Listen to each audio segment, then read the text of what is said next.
it does look as if the weather's been kind to us. It is a fabulous venue. We're of course at Dalton Barracks, where the North Berks Club host once again the Berks Bonanza. Now you can see that I was expecting to be in a little bit of quiet because we are in the middle of the practice sessions. Now you can see that what they're here for is to win the Berks Bonanza. This fantastic display of trophies we will be handing out at the end of the day. Who on earth it will be that will actually take the trophies, I do not know. We had the start of the season really for me down at the Tunbridge circuit last weekend. There we saw John Halsey have a great start to the season and Simon Cross took the solo honours. Both of them are here this afternoon. Will they make it two in a row? Will they start the 1998 season with two fantastic rides? You can see by looking at the circuit, this is a fantastic grass track setup. All the riders I've spoken to already have said how wonderful the track looks. They were concerned earlier on this morning that the green grass wouldn't shift off as easy as they hoped, but you can see now as we get towards the end of practice that we are starting to see the dirt in the bends. It's a fantastic lineup and we do promise to see some fantastic racing. This is one title they all want to win. So much of the press was talking about this being a forerunner here at Dalton Barracks for the World Round that we see here on the 19th of July. I personally don't think it is going to be a forerunner. I think the North Berks Bonanza meeting stands on its own 2 feet. And with past winners last year being Gary Jackson and Joe Screen, they're names that go down in the history books as winning the Berks Bonanza. That's what it's all about. It's May Day bank holiday. We're still really at the start of the season and there's a lot of people want to make it look as if this is going to be their year. So we watch to see what happens. It's 3 heats into semi-finals and at the end of the day 2 very big finals. The venue, fantastic. The entry, excellent. It all makes up to being what I think is going to be one of the best Berks Bonanzas we've seen for many years. Of course, as always, who do I speak to in the pits? Because with such a tremendous lineup, I really could choose from any one of them. The one rider I've picked on in the sidecar class is a guy that had a great start as far as I'm concerned last week down at Tunbridge. I talked about it being a terrific circuit, but Duncan, disappointment at the end of the day, wasn't it? Yeah, it was purely just disappointing really because we messed up the engine, but other than that I couldn't be more happy, you know. It was a good day for us, you know. Well, it was a good day, and of course obviously turning our attention to today, a fabulous grass track circuit here at North Berks.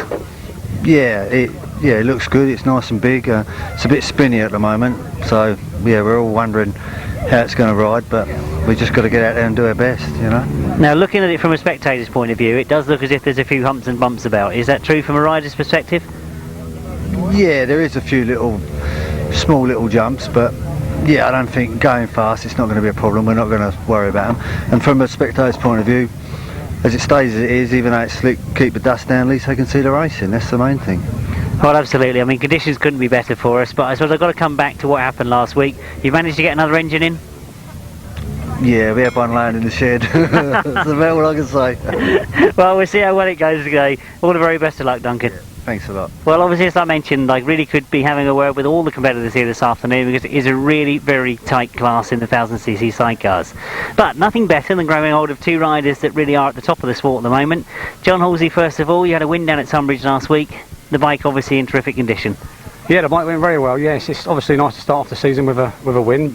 But I think there's another 10 or another 12 riders here today, so it's going to be hard again. So we just have to play it by ear and see how it goes. Well, indeed, play it by ear, but Rob, we'll see if I can bring you in. Obviously you look to be going as quick as anybody last week and you've already been out for practice this morning. Is this a bit more of a grass track? Yeah, definitely so. I mean, obviously we do run in the field very often, but Roger's knocked out another track and it's on fresh grass and where Collier Street's sort of been rolled and it's more like speedway style. Well, obviously an interesting day's racing, but I think really if I can tempt fate and say that out of all the competitors here this afternoon, it's going to depend on 3 very quick races to get into that semi, isn't it? Oh yeah, it's getting harder. I think like all the heats now, I mean you've got to do it in the heats. You're not going to make the final and you only get recognised for the final position really. Well, we do indeed, and if I can just break away for a second, am I hearing this season that we've maybe seen the 1000cc sidecars going over to Germany again? Yes, I've been told there's 2 or 3 in the pipeline, so yeah, we're quite happy about that. And also I think there's one in Lariol. We're going to Lariol again, so that'd be very nice. Certainly will, obviously go down to Lariol, but I mean really turning our attention to this afternoon though, I mean a fabulous setup here at the Dalton Barracks. North Berks have done well to get hold of this. Looking forward to a good meeting. Oh yeah, very good. It's like Robbie said, Roger and the North Berks always put on a good meeting anyway, and the class of riders here today, every heat is like a final, so you've got to pull your finger out and get going. It should be very good. Well, indeed we have. So you've heard it there from two of the top riders, and obviously we watch to see what happens this afternoon. We're predicting a fantastic meeting. I can only wish you both the very best of luck. Cheers, Jim. Cheers, Jim. As I mentioned with the sidecars, the solo class is very, very tight this afternoon. The Berks Club have done a fantastic job in getting a terrific entry here this afternoon. I don't think there's anybody in their right mind going to tip who's going to do the winning, but one rider I wanted to have a quick word with is Paul Hurry. Not with us down at Tunbridge last week. You're actually riding out of the country, I understand. Well, I was meant to be riding out of the country. I originally booked up to do a German speedway, German Grasstrack, sorry. And then something happened and it all fell through, and then I spoke to Ray to do it. I think it's 3 weeks before the closing date, and he said no, we're full up, so that was it. So in the end I come home and I luckily got a booking with Paul Speedway, so I was down there. So practice on the speedway circuits at the moment, but no grass at all as yet this season? No, it's the first meeting. I've not even rode a grass bike since the bonfire burn up last year, but I've been riding plenty of speedway, so it's not as if I've not been on the bike. Well, I know, and obviously the talent is there, and obviously you had been out for practice this morning. How does the track look to you? It's very good. The effort they've put in is unreal. Like, it's always good when you know you're coming to the Berks, because they do put such a lot of effort into preparing the track, and just hope you have a good day's racing. Well, indeed. Obviously I mentioned a moment ago that the competition is very, very tight this afternoon, but I mean, in terms of wins on the grass track, I mean, there's a lot of supporters out there who think that this might be yours this year. I'd like to hope so. Like with Kelvin and Simon here in Scout, it's going to be pretty tough anyway, but I should be having a go and battling. I'm sure you will. I know there'll be a crowd out there cheering for you as well, Paul. Thanks very much indeed. We wish you the best of luck, mate. Thanks a lot. One rider it's always a pleasure for me to talk to, and I know it's fantastic for all the crowd here this afternoon that we have got the name of Simon Wigg in the lineup. But Simon, it wasn't such an easy thing to get today, I understand. Well, no, I mean, Steve Schofield, Kelvin Tatum and myself were all in the very northern part of Germany yesterday, so we've all had a very, very long haul back through the night, because obviously we've got all our best kit there, and everybody wants their good gear for here, because they've all got a point to prove. So you know, everybody's been driving back all night, and I think we left it was about an hour and a half north of Hamburg, and we got away about 7:30 last night, and the traffic was disastrous, so we haven't stopped. Well, it's fantastic that you're making that sort of effort, but I know if I look back through history, you've always tried to make this meeting, haven't you? Well, it's fun. I mean, it's probably the nearest meeting to where I actually live, but every time I ride here I seem to be coming from Hamburg or Munich or somewhere the day before, so it's ridiculous. But I suppose the good thing about it is we haven't got far to go home tonight. But no, I mean, the club's local to me, and I've known John Lightfoot and the rest of the guys in the club for, well, probably since I was at school, so you know, it's always been a nice one to do. The speedway fixtures have sometimes been a problem in the past, but you know, when they're not, it's nice to be here, you know, because it's always sort of one of the better ones in the country. Well, indeed it is. I mean, we're billing it as one of the really big ones to start the season off, and of course when we get riders such as yourself here competing, as you've already mentioned, with Kelvin, with Steve, and really Simon Cross, who started the season well as well, they're all going to be up there, and it's not going to be easy at all this afternoon. We do think of it as being a traditional grass track as well. I mean, you've been out, perhaps looked at the circuit, but having only just arrived, I don't think you've been out there on the bike yet, have you? No, I haven't. Well, I haven't even had a look at it yet. I just watched one guy go around, and they look like they're going too quick for me. So, yeah, I mean, it looks a nice one. I mean, occasionally in the past I've felt the North Berks tracks are a wee bit on the tight side, you know, but this looks a bit more of a sweeping type of track that you can attack a bit harder, so you know, I like that sort of thing. But I mean, 9 times out of 10 if I like it, everybody does, so you know, I think the winners will be the crowd, because it was very, very fast, so hopefully it should be good. Well, indeed it should be good, but just to set the scene finally, how was it yesterday? Well, up and down. I mean, I started the meeting quite well. In practice, everything was going terrifically, and I set a new world record in the flying lap event at the start of the meeting, which is you know, for the long track. So, you know, we were quite happy with that, and then things were going great until halfway through the meeting I broke the tapes in one race. The referee seemed to be letting the tapes up and the green light at the same time, and you know, with the type of riders that are in a meeting like that, once the referee starts doing something as strange as that, it just sort of invites trouble, and everybody started charging the tapes at the end of the meeting, and you know, some people were getting away with it and some weren't, and I didn't, so unfortunately I got excluded, so you know, it left me out of the top 3 on the points, so. But it was still quite a good meeting for me, so I'm relatively happy anyway.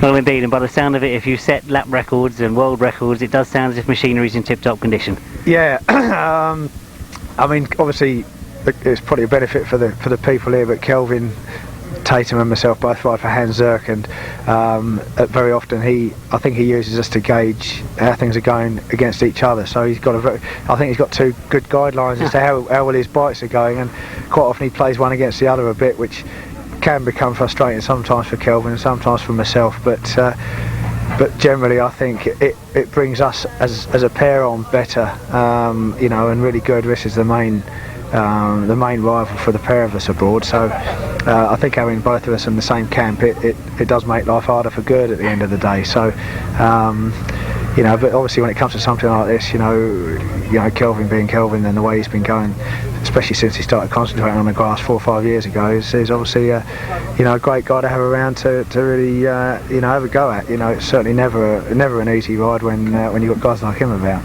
Well, no, I agree with that, and I don't think that anybody is going to take this title this afternoon easily. But Simon, on behalf of a lot of the crowd here, I'm sure I'm saying that it's fantastic to see you here. We look forward to see how well you go today, and look forward to a great meeting. Great, thank you. I won't hold this man up for long, but I had to have a few quick words with him because a rider that we know a lot of the public are still upset about, that he's given up racing his sidecars now, but clerk of the course this afternoon, Roger Misa, a different role.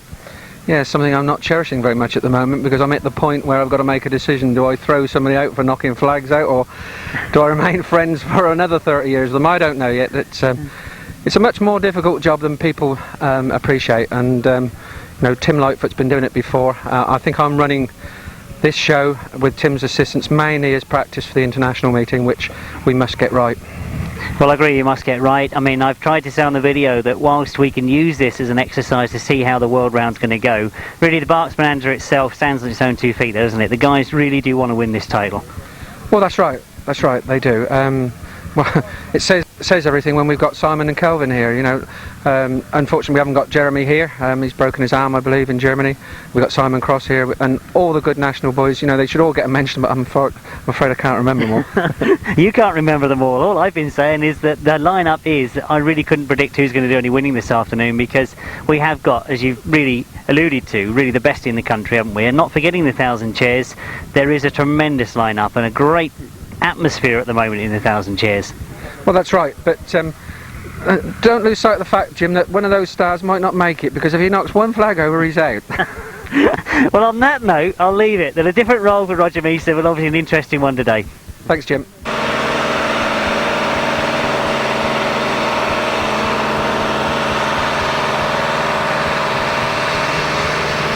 In the sport from Rye down there in Kent, Tony Dart. 73, we're staying with the youngsters at the moment. Julian Phipps rides number 73. Pleased to be here this afternoon, I'm sure. Number 10, Tony Atkin, all the way down from Chester. Number 74 is Scott Wilson. We're agency number 1, Kelvin Tatum, a long journey from Germany, where he rode yesterday, here to ride this afternoon. Peter Lloyd, I can see, goes by me. Number 50, a rider that I didn't see too much over the back end of the season, Andy Sell. Number 30.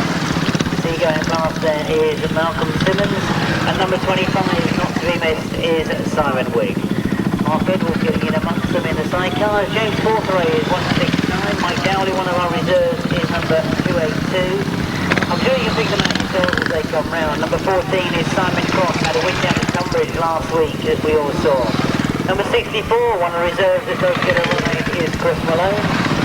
And number 173, another one of the reserves, which is not just the media programme. I'll go through all that for you. 100% will be finished number 8. Number 8, Wayne Barrett.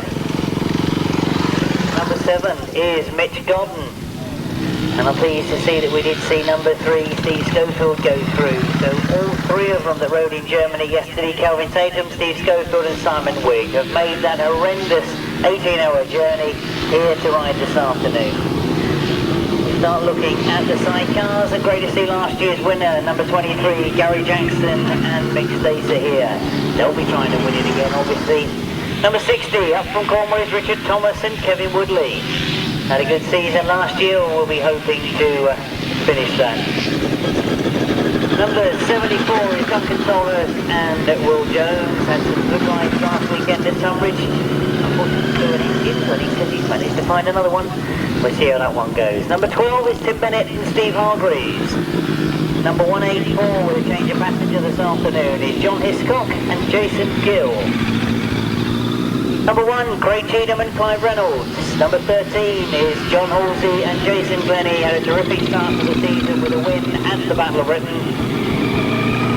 Number 43, a rider from the Southern Centre. Great to see him here this afternoon. Roy Spreadbury, pastured by a very experienced passenger, Chris Fires. Number 9 is Lee Ray and Chris Wall up from Maidstone. Number 87, and Rob Bradley has changed passengers. He's got Anne Holmes in the chair this afternoon. So, Colin Blackburn just goes by me with Graham Ashby in the chair. That's number 25 in the sidecars. Number 24 in the sidecars is Rob Wilson and Tony Miles. Number 26. That doesn't look like Reg Blackburn to me. That looks very much like Mick Turrell to me. I'm sure he's going to get a 1 foot on that. Number 6, and see the smiling face of Graham as the passenger there too, rustling. Number 73, that's one of our reserve outfits, Brett Osborne and Tony Minister. And number 17, Dave Steer and Rob Sharax. Now this is 26, coming past me now is Reg Blackburn, and you recognise that passenger, been with him a long time now, taken up driving this season we understand. Paul Whitelam riding with Reg Blackburn this afternoon. Number 11, the Cornish youngsters, it's Kenny Hamill, but it's not his usual passenger, he's actually got Simon Wall riding for him this afternoon, and the confusion is that Simon was hoping to ride as a reserve, so he's brought out outfit number 15, but we understand that he's going to passenger Kenny Hamill. Number 3 is Alan and John Blewett. They've had a terrific history here at the Berks Bonanza, and we'll obviously be hoping for a good day this afternoon.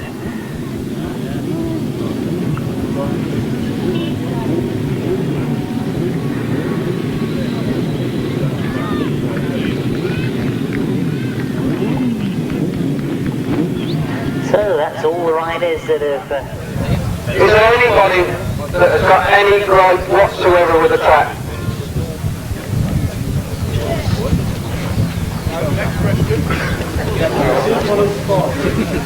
In that case, there is nobody that wants to go home because they can't race within the flags. You can go home, I don't mind giving you the money back, the entry fee, that's perfectly acceptable.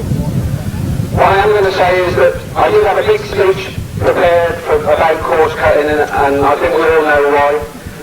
And I'm not going to stand for any of it, but having said that, 99.9% of you have been perfect in practice. There's about 2 sidecars that are probably as old as me, that are taking the outside ones down the finish straight. I think that's enough said about that. But I can assure you that I want to be speaking to all of you at the end of the day, and I will remove anybody that goes over the boundaries of the track. That's inside and outside.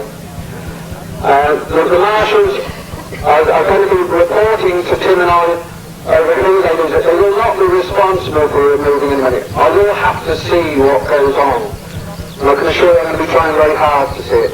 So please, let's all be friends at the end of the day and stay within the track. That's all I've got to say. Have a good day. Answer the question I knew we were going to get. No. Continental rules do not apply. The English rules suggest that any rules that go over the outside or the inside track definition will cause exclusion. Not may, will.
with it.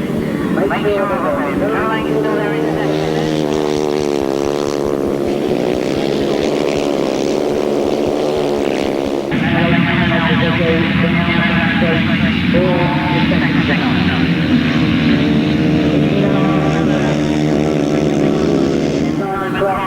Getting a cracking pace. Everything's trying everything he can to stay with him.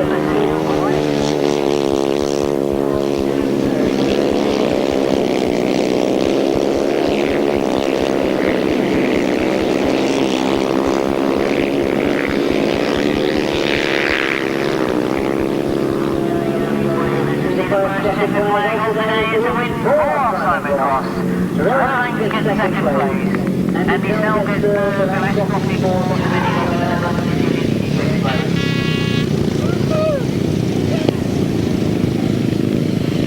for rider number 14, Simon Cross. In second place, number 12 is Trevor Banks. In third place, number 50, Andy Sell.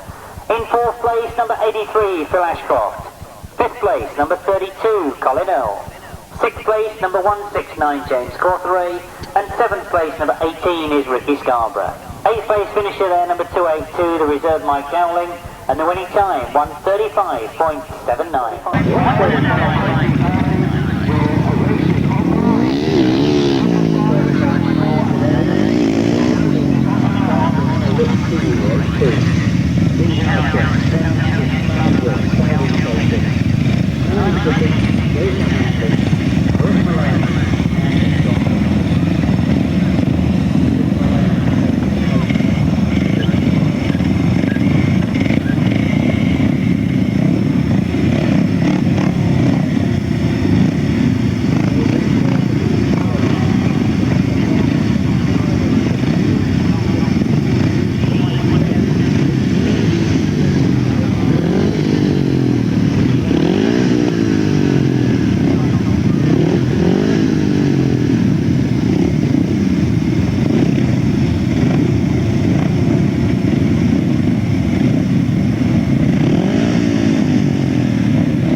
This afternoon is Simon Wigg has made the best of the start. Kelvin Tatum has slotted in behind him. Jason Halsey got him.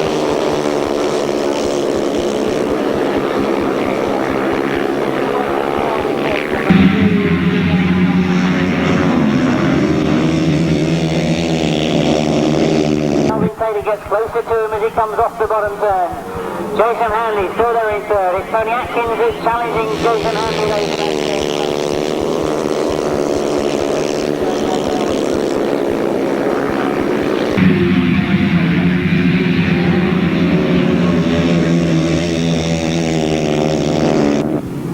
Oh, they're certainly going very, very quick. It'll be interesting to see how Simon's time compares to Simon Cross's time.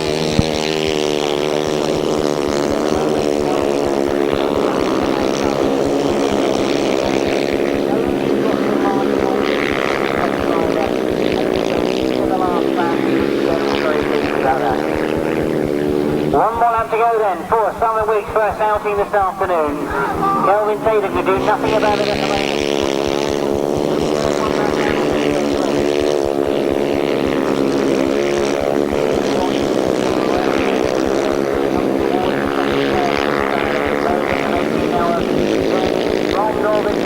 But it's been worth it if he carries on like this. Kelvin Tatum hangs on to that second place. First time out for rider number 25, Simon Wigg. In second place in race 2, we've got number 1, Kelvin Tatum. Finishing in third place, number 95, Jason Handley. Fourth place goes to number 10, Tony Atkins. Fifth place, number 144, John Jeffries. Sixth place, number 179, Simon Gittings. Seventh place, number 64, that's our reserve, Chris Malone. And eighth place, number 5, Dean Harrison. The winning time, 1:32.78, 1:32.78 that winning time. Those numbers again quickly, 25, 1, 95, 10, 144, 179, 64 and 5.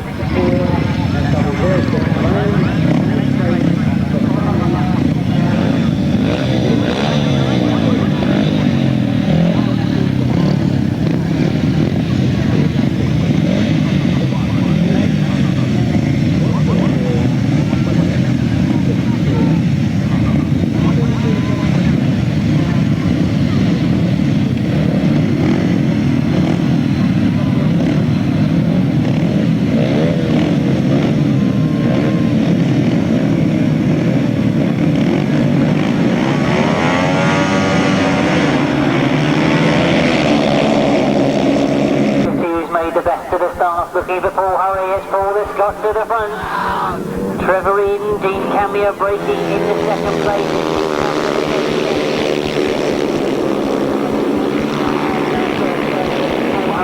All the way.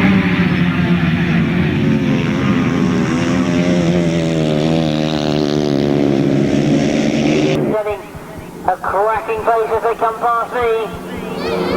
Mitch Garden up in second. Steve Bishop now trying to look for that third place. He's lost.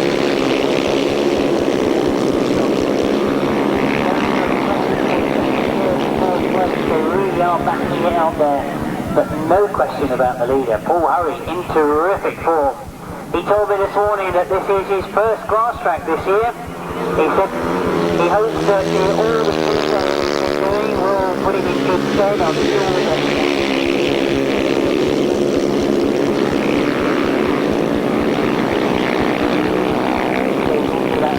and he will be coming up to the last lap flag this time. This is exactly the start that he would have wanted. Mitch Godden going well in second place. Still got the lead. Wayne Barrett is the rider in fourth and Camilla in fifth.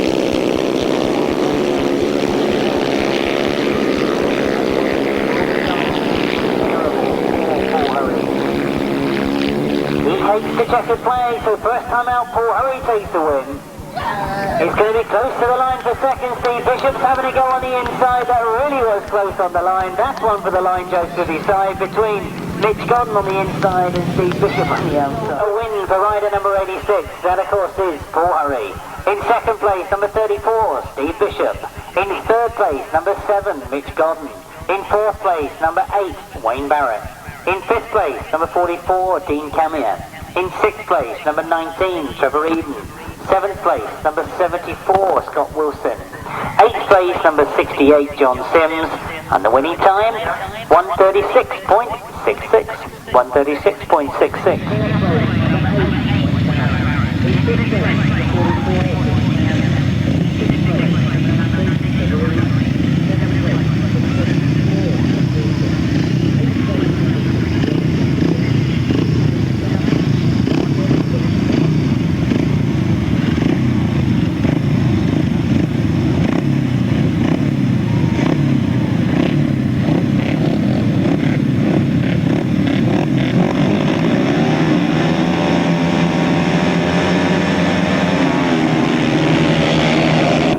.44, 6:19, 7:74 and 8:68.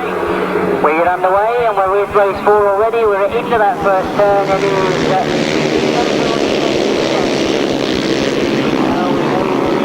fantastic racing this afternoon.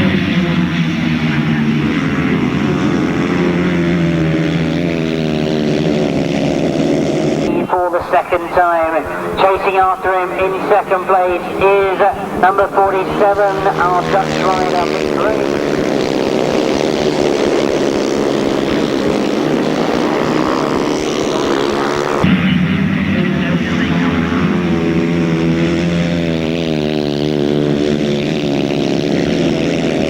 For the third time, Mika Groen, it is still there in second place. Malcolm Simmons in third. Peter Lloyd in fourth at the moment.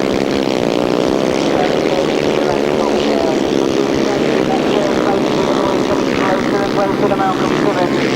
He still looks very comfortable up front at the moment. If he goes into the last lap this time, Mika Groen not being able to close on Steve Schofield, but looks very comfortable in that second place. Still is scratching onto that third spot. Getting right on the back wheel of Malcolm Simmons. He knows that Malcolm Simmons has his problem. So Malcolm Simmons pulls down on the far side. Billy Lloyd comfortably now sits in third as we see the checkered flag goes for Steve Schofield. Mika Groen goes into second place and Peter Lloyd finishes in fourth. And we now know who are our 4 heat winners from leg 1, because in race 4 it was a win for rider number 3, Stevie Schofield. In second place, number 47, Mickey Groen. In third place, number 4 is Peter Lloyd.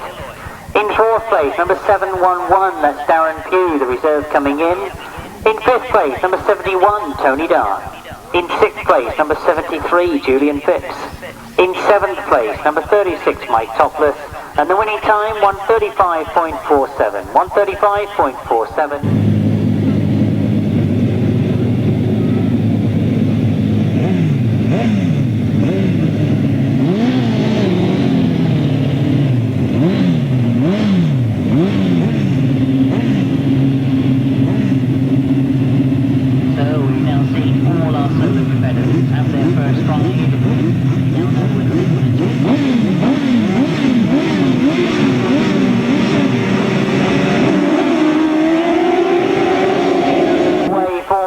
This afternoon, looking to see who has indeed made the best of the starts. As we look across that far side, it does look to be John Halsey that's got to the front, but he's not on his own as they come round that first turn.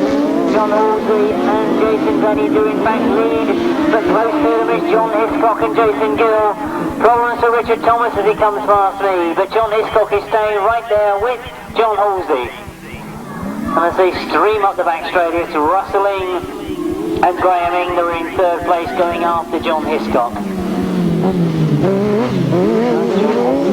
Terrific form again. Looks to start exactly the same way again this afternoon.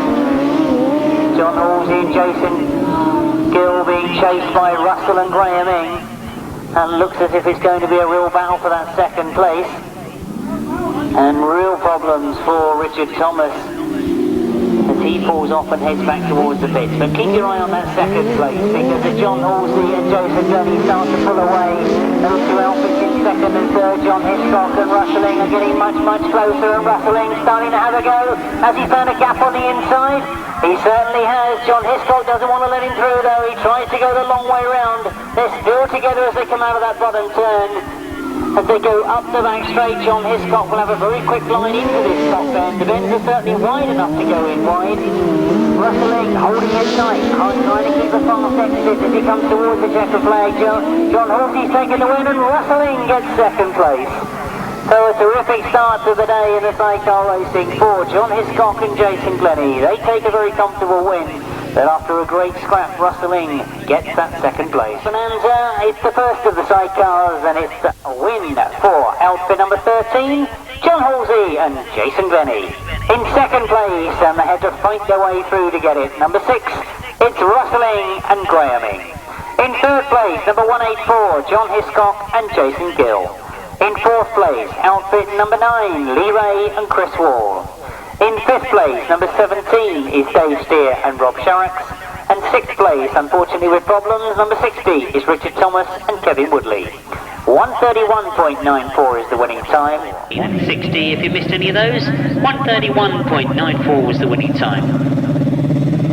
Oh, race 6 should be as per the programme. We see Colin Blackburn, Craig Cheetham, Reg Blackburn, Kenny Hamill, Rob Bradley and Tim Bennett for the first time this afternoon.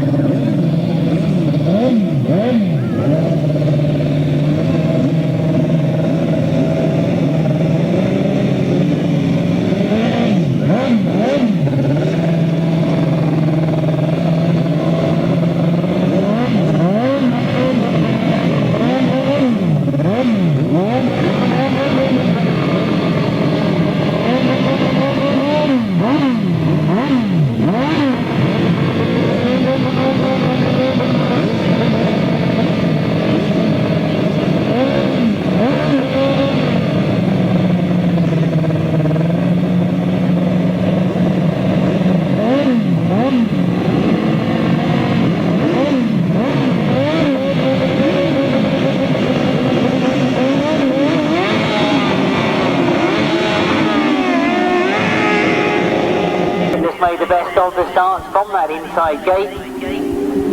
Craig Cheetham up in 2nd place at the moment as they go into that first turn. It looks like Colin Blackburn is at the moment. Starting to close up in that first turn. Kenny Hamill's right in there as well. And as they break coming down past me, it's 10 minutes to lead. Colin Blackburn going for the inside line on Craig Cheetham going into this pit bend. He doesn't make it. Craig Cheetham's there in 2nd place still. But Colin Blackburn is right there with him. Kenny Hamill's not out of the question either. He's still there, and those 3 outfits, not much between them.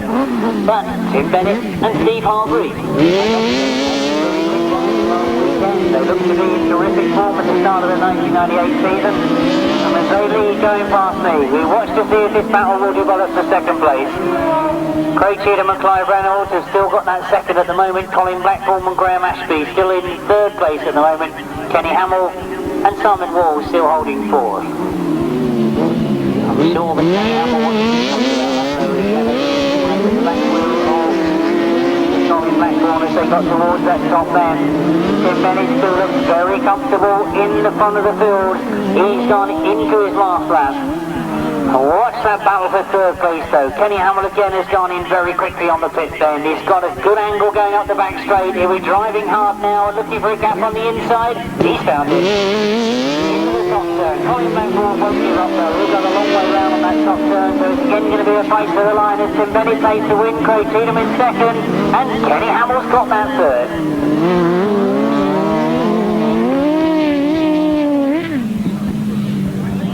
A win for number 12, Tim Bennett and Steve Hargreaves. In second place, number 1 is Craig Cheatham and Clive Reynolds. In third place, number 11, Kenny Hamill and Simon Wall. In fourth place, number 25, Colin Blackburn and Graham Ashby. In fifth place, number 26, Reg Blackburn and Paul Whitelum. And in sixth place, number 87, Rob Bradley and Anne Holmes. The winning time, 1:33.19.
Baker has made a terrific start from the middle of the field. Mark Edwards is up there in second place, but he's not going to make it a second into that first turn as it all starts to change. Conway Baker on the inside there and got the better line. It should be Sean that leads coming past me, and indeed it is. Well, Mark Edwards has made up the ground on Matthew Toole. In fact, he's got into that second place. So it's Matthew Toole that's now locked in third place behind Mark Edwards. Sean Conway Baker leads at the moment as they go down that back straight. Oh, Mark Edwards says, I want the lead, and dies through on the inside. You can't reach outside that score. Mark Edwards is going to certainly take the throttle as they come round off that top turn. Good to see Mark Edwards and Miles Simmons in good form. Sean Conway Baker still there in second place with Shane Woodley in the chair for him this afternoon. Under pressure from Matthew Tyrrell and Jamie Bree. Oh, it's all starting to change at the back of the field as well, as I can see that Alan Blewett has moved through the fourth place. So the stars to punch up once again as we go into the last lap. Mark Edwards has got away from the problems behind him, but they're all getting much, much closer now as Brett Osborne has got in on the action as well. He's up in third place, just in front of Matthew Tyrrell as they go down the back straight. He's going after Sean Conway Baker as well, I think, by the look of it. Now, he's seen Sean slow go into the stop turn. Look at Matthew Tyrrell coming back again. Matthew Tyrrell goes round the outside, tries to get a much faster line on the outside of that top turn. It's a checker flag this time. Mark Edwards takes it. Sean Conway Baker gets second, and a terrific last turn from Matthew Tyrrell gets him third place. Brett Osborne in fourth. We do understand that one of the outfits has been taken out of the results due to going outside the track markers. So the official result reads in race 7 as a win for outfit number 8. That of course is Mark Edwards and passenger Miles Simmons.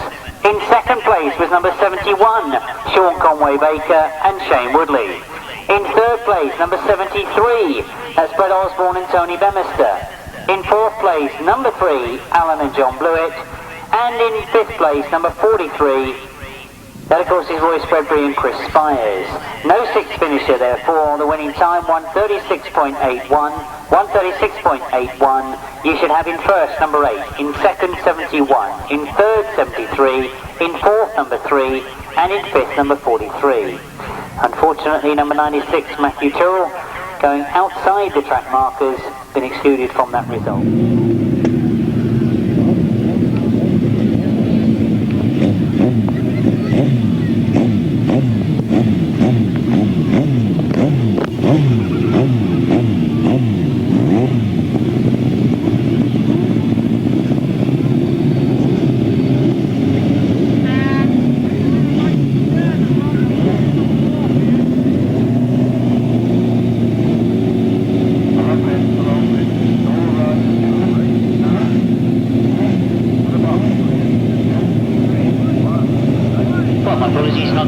Straight away, we do understand that one of the outfits has been taken out of the results due to going outside the track markers. So the official result reads in race 7 as a win for outfit number 8, and of course is Mark Edwards and passenger Miles Simmons. In second place was number 71, Sean Conway Baker and Shane Woodley.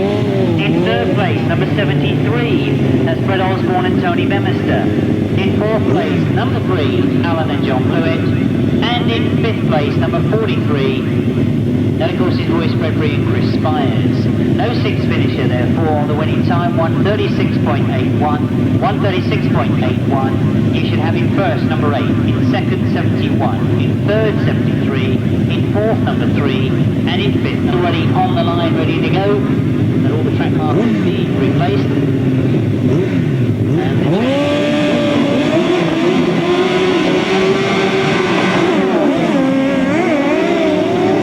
and quickly we get underway, making the best of the starts, and a tremendous start it was at that. Is number 24, Rob Wilson and Tony Miles. It's Gary Jackson who's in second place at the moment, and I say at the moment that he's got an outfit breathing down his exhaust pipe. That outfit is Rob Winterburn. Duncan Tolhurst is in there as well, in fourth place at the moment, but he's got Rob Winterburn just in front of him in third. But Rob Wilson and Tony Miles flew off that start line, and they really have got a margin on Gary Jackson and Mick Davis. Gary Jackson, you remember, won this event last year, and Hamilton going very wide on certain cycles. And he's certainly very quick when he does that. Duncan Tolhurst gets inside Rob Winterburn for third place. So Duncan Tolhurst with a new engine in third place. Now, can he close on Gary Jackson? It's asking a lot, as Gary Jackson looks to be closing that gap between Rob Wilson and him. Same time he looks to be opening that gap between second and third, but as we go into the last lap, it's asking a lot, because there's still a very big gap between first and second. Rob Wilson and Tony Miles starting the day in very, very determined form as he goes up the back straight. Checkered flag being made ready for them as this completes the lineup of all sidecars. Having had a first ride, they come towards the checkered flag, and the win in race 8 is going to be for Rob Wilson and Tony Miles. Gary Jackson and Mick Davis in second, Duncan Tolhurst in third place. It means that Rob Winterburn finishes in fourth. The last of the first leg rides for both solo and sidecar. A win for outfit number 24, Rob Wilson and Tony Miles. In second place, number 23, Gary Jackson and Mick Davis. In third place, number 74, Duncan Tolhurst and Will Jones. In fourth place, number 148, Rob Winterburn and Carl Pugh. In fifth place, number 261, Mick Toll and Tony Vaseby.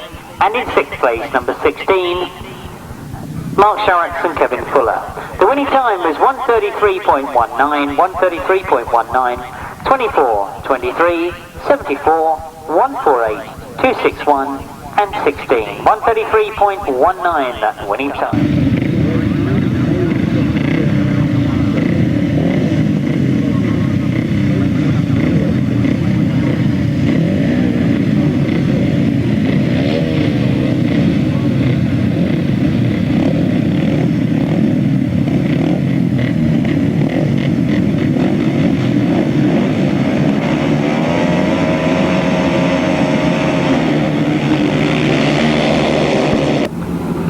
For another ride in to get a race win.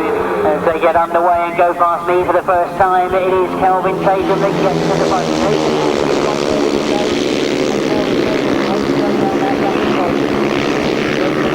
Looks to see him go away, tries to stay with him. And as they come round off the pit bend, the lead with Kelvin Tatum. I say that we had no heat winners. Of course, Kelvin Tatum had a second first time out. Jason Hanley had a third place first time out.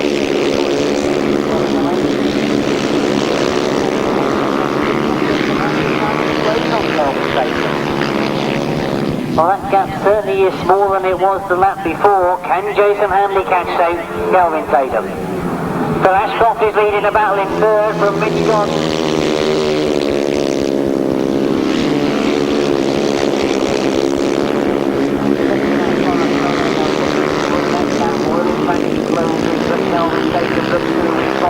Jason Hanley was getting closer.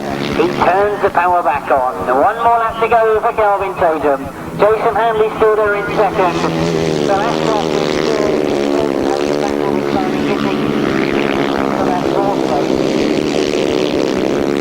once again, the checker flag is reserved. Start off the second leg ride, and this perhaps the start of the Kelvin Tatum campaign this afternoon. He takes the race victory. Jason Hanley takes second, Phil Ashcroft takes third, and Mitch Gordon just on the line takes fourth place. Of the second leg rides, and it's a win for rider number 1, Kelvin Tatum.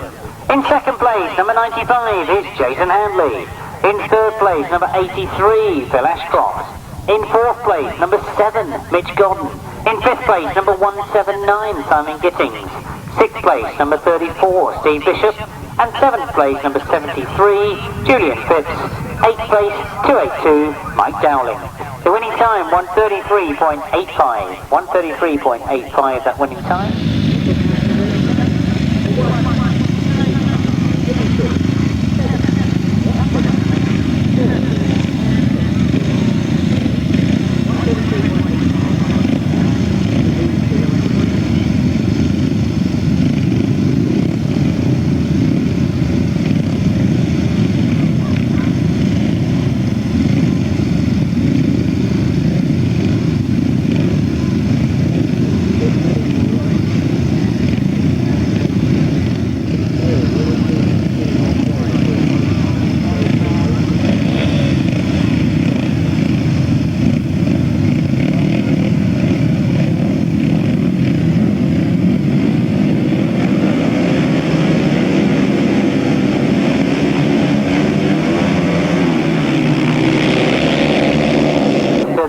And Steve Schofield has picked it up, but Paul Hurry has got the better of the start. Malcolm Simmons has gone with him. Steve Schofield on the inside. And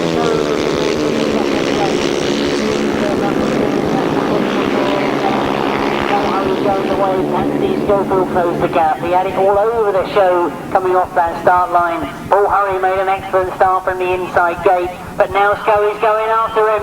And as they come up past me, Steve Schofield has made up a tremendous gap. And he's right on the back of the hill on Paul Hurry. Paul Hurry comes from that top there.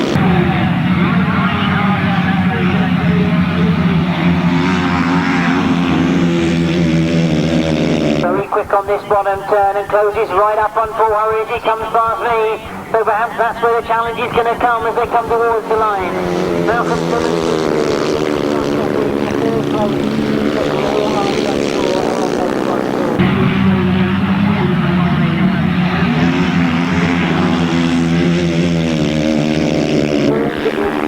Much tighter than Paul Hurry, and this is where he perhaps gets the advantage. One more lap to go, and we wonder whether Paul Hurry can hang on to it. Now watch what he's doing off that top there.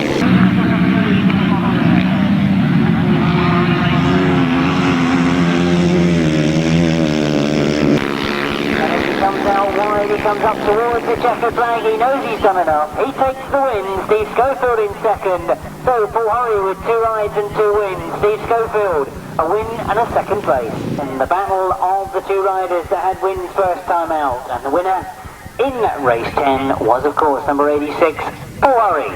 In second place, it means that we've got number 3, Steve Schofield. In third place, number 144, John Jeffries. In fourth place, number 30, Malcolm Simmons. In fifth place, number 8, Wayne Barrett. And in sixth place, number 18, Ricky Scarborough. Seventh place there, number 5, Dean Harrison. The winning time, 1:34.63.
Underway for this race 11, and it's Simon Cross and Simon Wigg together as they go into that first turn. While the battle is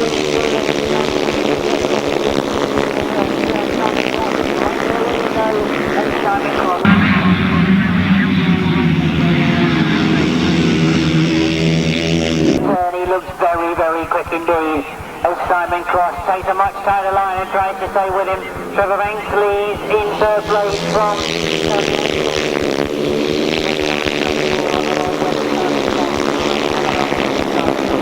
Down the back straight will go, and Wigg looking very, very impressive at the moment as he comes off that pit band with a much tighter line this time. He didn't go as wide as he did first time round there.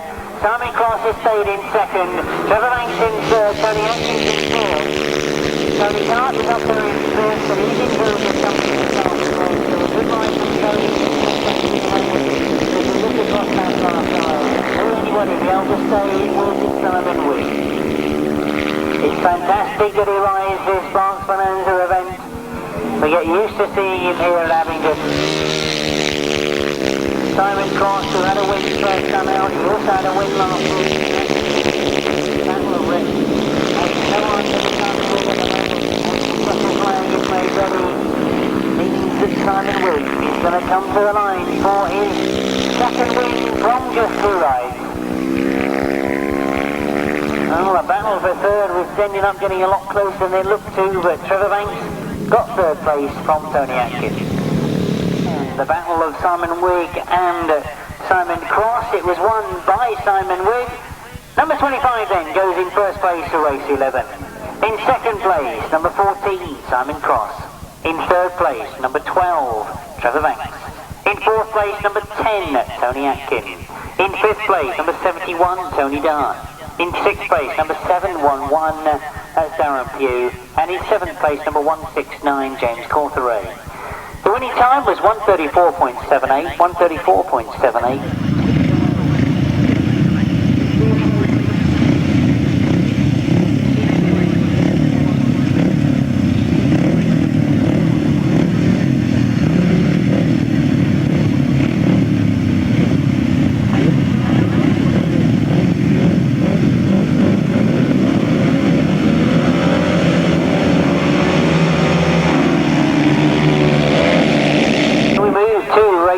The last of the second leg rise, and as we get underway, it is rider number 46, that's Mick Agron, as he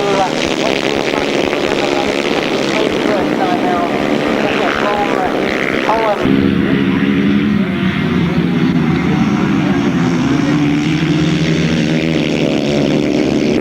Dalton Barrett, Peter Lloyd is the rider in second place, it goes after Micker, as Dean Camure is up in third place, he's battling with Andy Stellamy.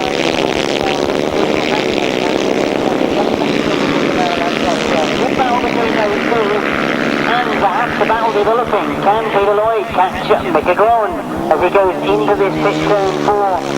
the third time. Mickey looks over his shoulder, he knows that Peter Lloyd is right there with him. And Peter Lloyd looks for a wide entrance into the stop.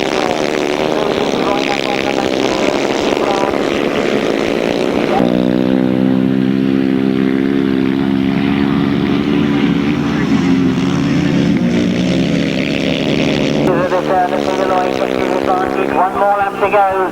That could be a close run to the finishing line. Andy Sell has got himself into third and made sure that.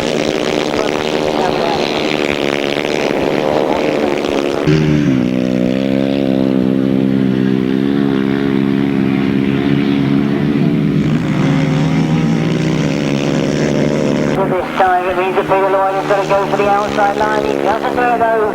So Ricker gets a second place first time out. Finishes first in his second ride. It was the last of our second leg rides, and a win for Dutchman number 47 at Mickegron.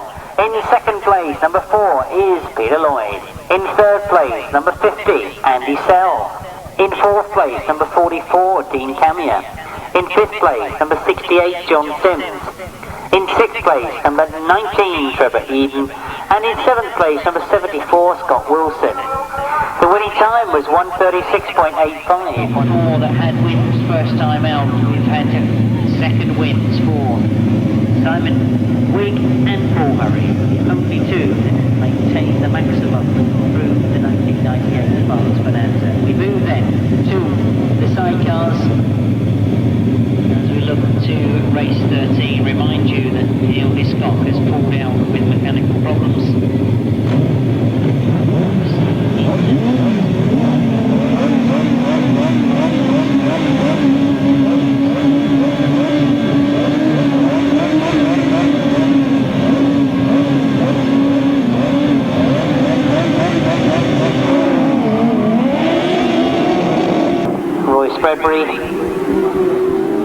And they're already underway. It's Gary Jackson that's got the lead from the start. John Hiscock goes after him now as John Hiscock is forced to go wide. Moves it back underneath the inside as they come out of the bend. Rob Bradley's up in third, fighting with Dave Steer at the moment though, as Dave Steer tries to go around the outside. Oh, he's changed his mind, he pulls it back in tight once again, but Rob Bradley is still under pressure from Dave Steer. Good battle going on for that third place as Dave Steer moves in front of Rob Bradley and gets himself into third. Gary Jackson still with the lead at the moment though. Now, can John Hiscock catch Gary Jackson, or is this going to be the win that Gary Jackson would have needed? Remember, it's only 3 qualifying rides into those semi-finals. You've got to be in the semis. John Hiscock still there in second place. He was beaten just to the line for third place first time out. Dave Steer and Rob Shorrocks has now started to close on John Hiscock. And that gap between first and second looks perhaps to have started to open a little bit. Gary Jackson and Mick Stace obviously getting more and more comfortable with this circuit. As AD will now see the checkered flag that they would have wanted. They take the win. John Hiscock and Jason Gill finishing second. Dave Steer and Rob Shorrocks finishing third. It's a win for outfit number 23. Their first win this afternoon, Gary Jackson and Mick Stace. In second place, number 184, that's John Hiscock and Jason Gill. In third place, number 17, Dave Steer and Rob Shorrocks. In fourth place, number 87, Rob Bradley and Ann Holmes. And fifth place, the reserve coming in, number 73, Brett Osborne and Tony Bemister. The winning time, 1:32.94, 1:32.94, 23, 184, 17, 87 and 70. Well, we saw no first leg winners in race 13, but if you look at race 14, we've got Tim Bennett who had a race victory. We've also got Rob Wilson that had a race victory. Sean Conway Baker had a second place. So, not forgetting of course number 11 Kenny Hamill had a third first time out.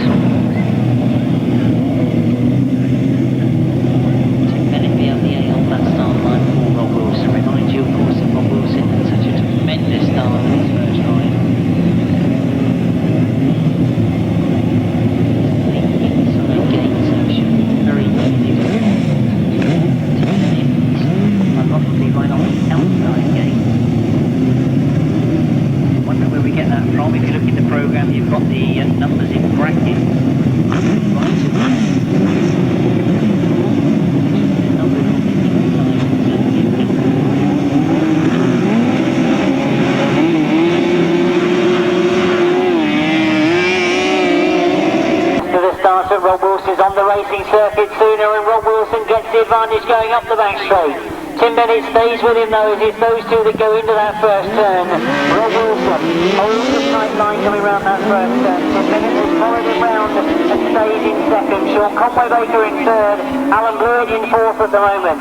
But it is Rob Wilson that's setting the pace. Tim Bennett and Steve Hargrave still there in second. But Rob Wilson pulls away going down the back straight. He looks to be in terrific form this afternoon, Rob Wilson. Alan and John Blewett having a go at Sean Conway-Baker and get themselves to third place. So a much better ride this time from Alan Blewett. And he's now got to go after second. Tim Bennett still there in that second spot. Oh, there's a good scrap at the back of the field as well, as Kenny Hamill doesn't want to get any lower than fourth place by the look of it as he gets past and gets into fourth. The last lap flag being put out is Rob Wilson commanding this one. Tim Bennett is still there in second, Alan and John Blewett in third, Sean Conway-Baker in fourth, and Kenny Hamill has got himself up into fifth place, closing in on Sean Conway-Baker in that pit bend. It's a job to keep your eyes on both ends of the race, because as Rob Wilson and Tony Miles come towards the checkered flag, that's going to give them a win in their second ride. 2 rides and 2 wins. Tim Bennett gets a second. Alan Blewett in third, very close for Kenny Hamill on the line, but I think Sean Conway-Baker just hung on to it. Official result, not as they come across the line, it ends up being a win for outfit number 24.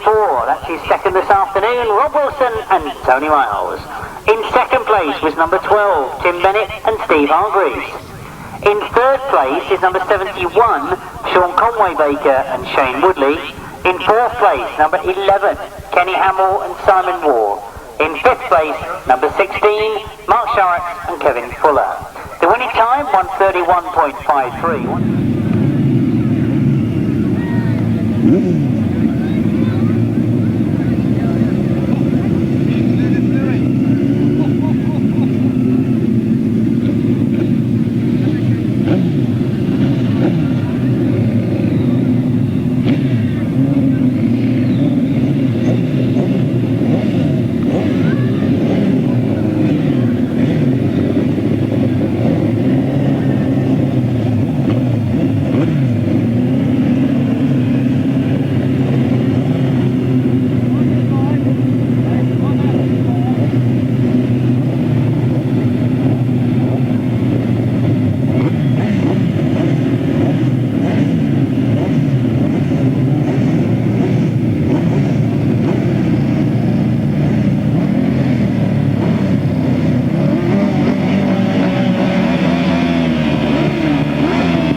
Alan and John Blewett have in fact been reinstated into the results. I'll give you that correction to the result after we've seen what happens in race 15. Because we stay with the action in race 15, Rob Wilson out for the second time and get a win. We now see John Halsey out for the second time, and he also is leading at the moment. I was going to say that Mark Edwards also had a win, and Mark Edwards has pulled off in front of me with what looks to be engine problems. So disappointment for Mark Edwards. He is experimenting with that new Honda V-Twin, and obviously still work to do at the moment. As the rest of the field come round though once again, John Halsey and Jason Denny leading from Rob Winterburn in second, Colin Blackburn in third, and that's how they break going past me and into that bottom turn. Up to the back straight we go, and it is John Halsey that still leads from Rob Winterburn and Carl Pugh in second. Colin Blackburn and Graham Ashby holding third. They close that gap. Great disappointment for Mark Edwards and Miles Simmons, as they've now got to push that outfit back to the pits. They watch the rest of the field go by, and as we look to that far side, John Halsey, equal to Rob Wilson at the moment, looks to be in terrific form. Into the checkered flag they go, and it is going to be 2 rides and 2 wins for John Halsey and Jason Glenie. Well, Winterburn takes second place with Carl Pugh in the chair, and Colin Blackburn and Graham Ashby take third. Let's give you the official result of race 15. It was a win, their second of the afternoon, for outfit number 13. That's John Halsey and Jason Glenie. In second place, number 148. That's Rob Winterburn and Carl Pugh. In third place, number 25, Colin Blackburn and Graham Ashby. In fourth place, number 261, Mick Turrell and Tony Baisby. Outfit number 18 being excluded for going off the inside of the circuit. That's number 18. That's Paul Bickley, the reserve that came in. And I'll quickly reinstate the result that we gave you for race 14. After consultation with the marshals on that part of the circuit, it was deemed that it was the body of the passenger that took the track markers out, therefore the machinery's wheels staying inside the marked track. After the course has reinstated outfit number 3, it means that you should have a result of first 24, second 12, fifth 11, and sixth 16. That's race 14, 24, 12, 3, 71, 11, 16. Race 15, 13.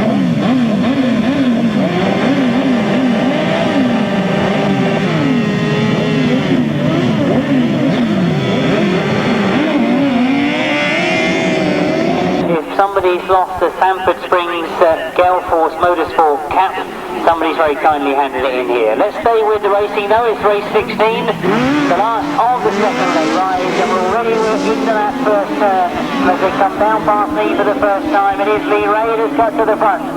Matthew Tyrrell up in second, rustling in third at the moment. It gets very, very tight in that bottom turn though, because behind rustling you've got Craig Cheatham and Duncan Tolhurst. All of them bunching up in that bottom turn. They spread out going up the back straight though, as Lee Ray has made a terrific start, taking full advantage of it.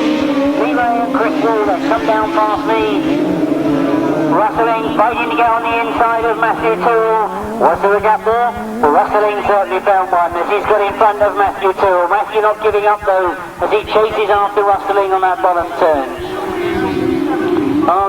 Matthew Tyrrell and Jamie Bree, after that terrific start, have now got Craig Cheatham looking a little bit down to the top turn.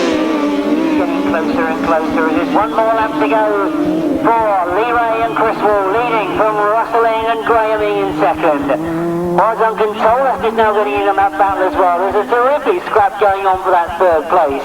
Matthew Tyrrell's got it at the moment, but he's got Craig Cheatham on the outside of him, Duncan Tolhurst on the inside. This promises to be a great last corner as the three of them try and sort themselves out. Into the second place comes Lee Ray and Chris Wall. For second it is Rustling and Grahaming, and third place Matthew Tyrrell's hung on. Duncan Tolhurst goes fourth, and Craig Cheatham in fifth. Race 16, I'm sure you've all got the winner down already, haven't you? Of course it was a win for number 9, that's Lee Ray and Chris Wall. In second place, number 6 is Rustling and Grahaming. In third place, number 96, Matthew Tyrrell and Jamie Bree. In fourth place, number 1, Craig Cheatham and Clive Reynolds. And in fifth place, number 26, Reg Blackburn and Paul Whitelam. The winning time was 134.06, 134.06, 96, 96, 1 and 26, 134.06.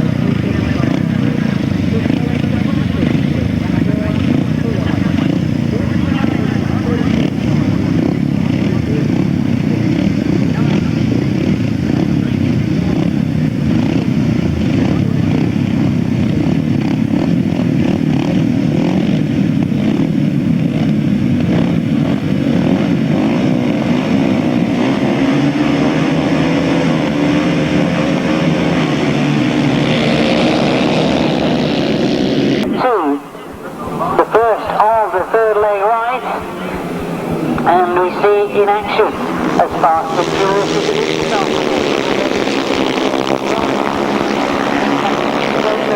on the line as we look across the far side. Simon Cross has got the race lead, and you remember that Simon Cross had a win first time out. He was beaten in his second ride, but he's right up there amongst the top point scorers. A win here will most certainly get him into that semi-final.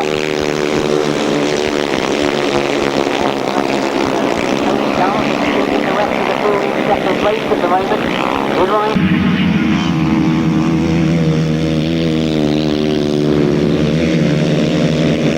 Third lap. It is Tony Dart that's in second. He's got Trevor Banks behind him. Now Trevor Banks is on fourth.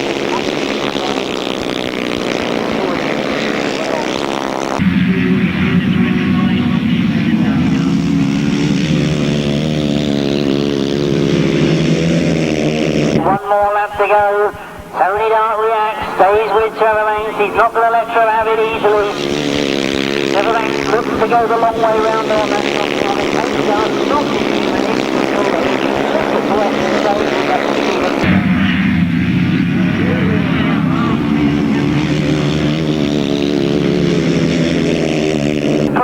Is it going to be the youngster or is it going to be the most experienced man on the circuit? Well, it's Tony Dart, the youngster, that gets it to the line. Trevor Banks has to be content with a third place. Rides already, those riders that haven't performed well in their first two know they've got to do it in this one. Those that have performed well look for a consolidating ride in this one. And what better way than win it, as Simon Cross has done. He won his first one, he got a second, and now he's had his second win. Number 14 then wins the race 17. In second place, number 71, terrific ride from Tony Dart. And in third place, number 12, Trevor Banks. In fourth place, number 8, Wayne Barrett. Fifth place, number 83, Phil Ashcroft. Sixth place, number 18, that's Ricky Scarborough. No other finishes there. The winning time, 1:37.66. 1:37.66.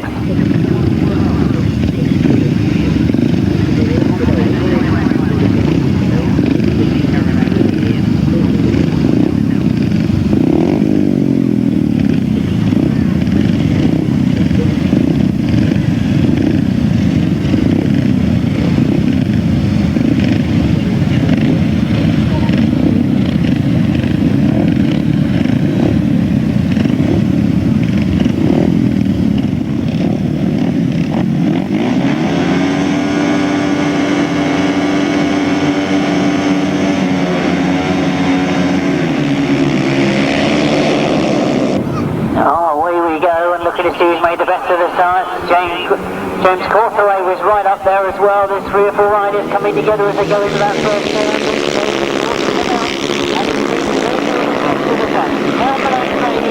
And he leads from in second place. I'm looking to see that's possibly Simon Gittings that's got up into second. Confirm that for you as they come round. But it is Steve Schofield that leads. Simon Gittings in second. Darren Pugh in third place. James Cortheray in fourth, and Mike Dowling in fifth.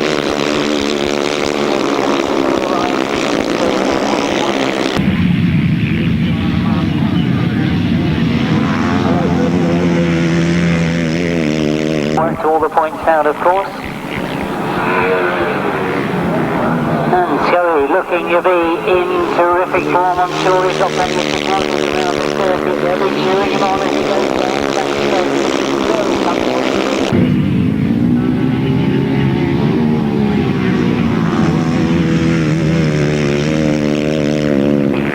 But with one more lap to go, this one looks like being a victory once again for Steve Schofield.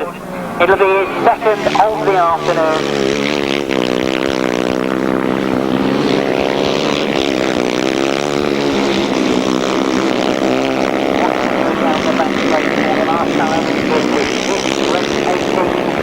As they come towards the line, it's going to be the checkered flag for Steve Schofield. Great ride from Simon Gittings to get himself up into second place, so that'll do his point scoring no harm at all. In first place already, it was of course number 3 Steve Schofield who takes the race win. In second place, number 179 is Simon Gittings. In third place, number 711 is Darren Pugh. And in fourth place, number 169 James Cortheray. In fifth place, number 282 is Mike Dowling. Sixth place is number 36 Mike Topless. And seventh place, number 5 Dean Harrison. The winning time, 1:37, exactly, 1:37.0.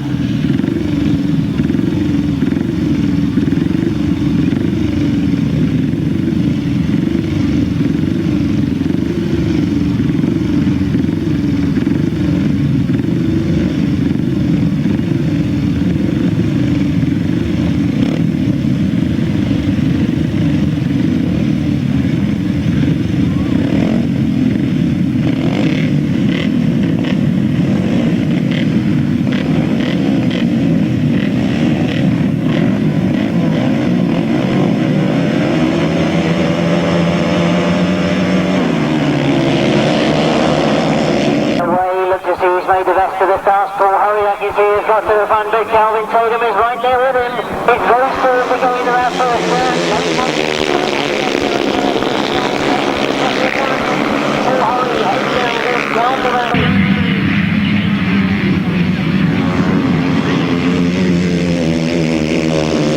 Calvin Tatum has set the pace now. He's got past Paul Hurry, and he's now counting Paul Hurry to chase after him.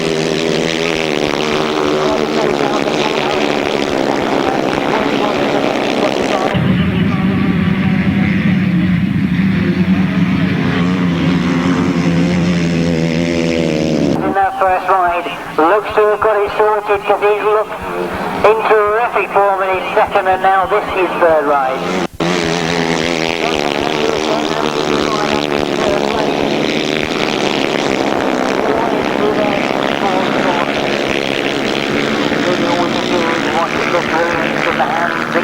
Engines of Calvin Tatum, he does look to be in terrific form. Casually looks over his shoulder. Paul Hurry is still there with him. And Jason Hamlin perhaps gives the opportunity. Goes after Paul Hurry. And Jason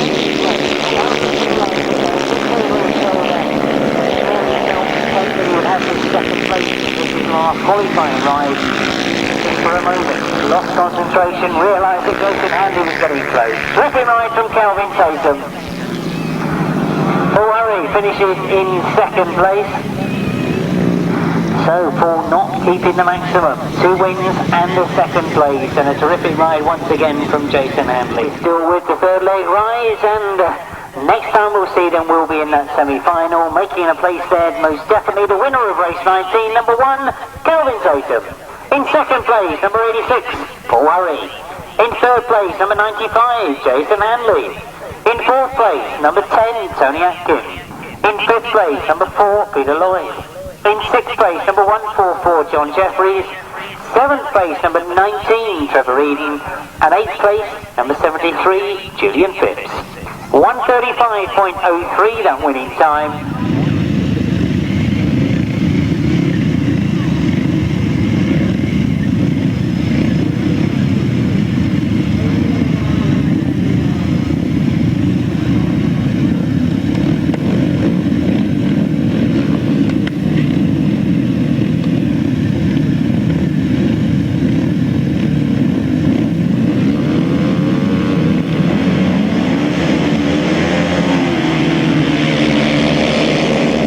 As they get underway, Simon Wigg breaks from the start. It is Mika that goes with him. He slots into second place as he goes into that top turn. Goes to the maximum, goes down the back straight with front wheel in the air. Into the pit turn he goes. Mika Goron is still there in second place. Simon Wigg has gone very, very wide. I wonder if he is looking for a very quick time. Oh, just how fast can he travel around this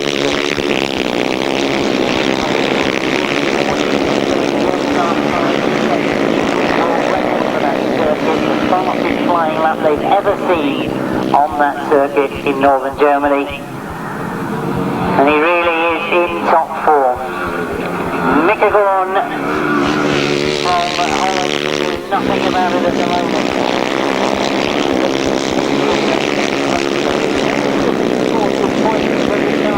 Will be in the final.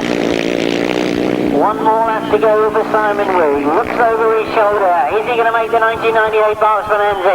He looks to be in such terrific form at the moment. Andy Shelley still there in third.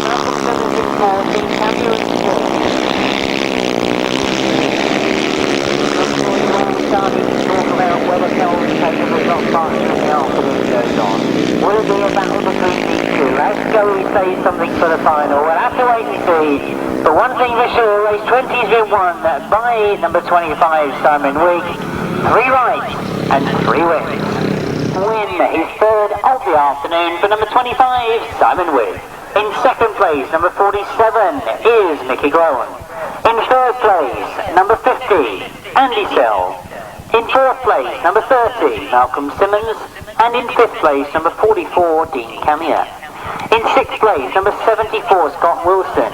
In seventh place, number 68, John Sims. And eighth place, number 64, That, if I remember rightly, is one of our reserves, Chris Malone. The winning time, 1:34.35. 1:34.35.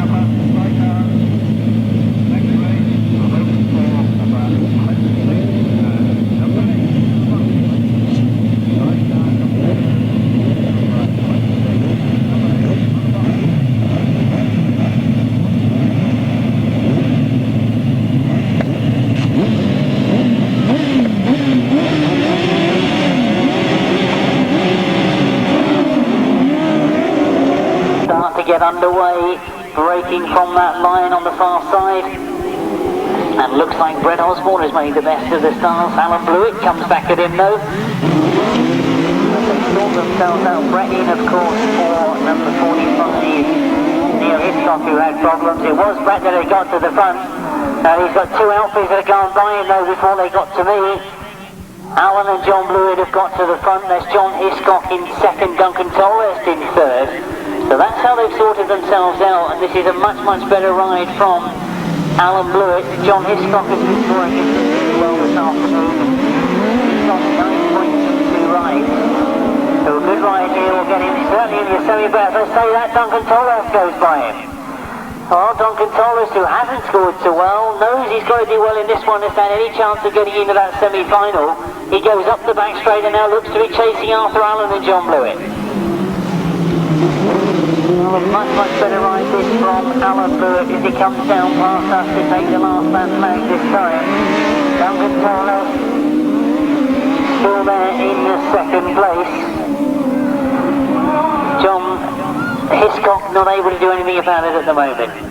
But Duncan Tolhurst and Will Jones still in second. We've seen a checkered flag made. We're going to get yet another race victor, because coming to the line to take his first race victory this afternoon is Alan and John Blewett. Duncan Tolhurst and Will Jones finishing second. John Hiscock and Jason Gill finish in third. A win for outfit number 3. That's Alan and John Blewett. In second place, number 74, Duncan Tolhurst and passenger Will Jones. In third place, number 184, John Hiscock and Jason Gill.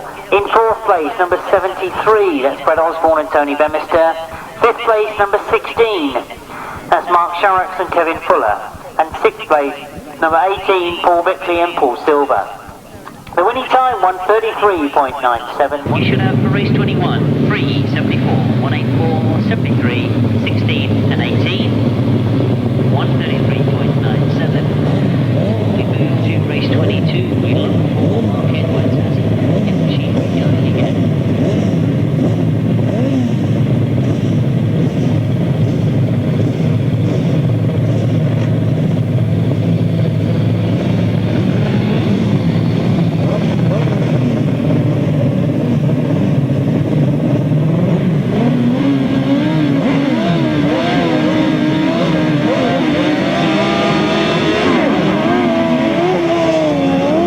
Sorted out as they get underway. We look across that far side.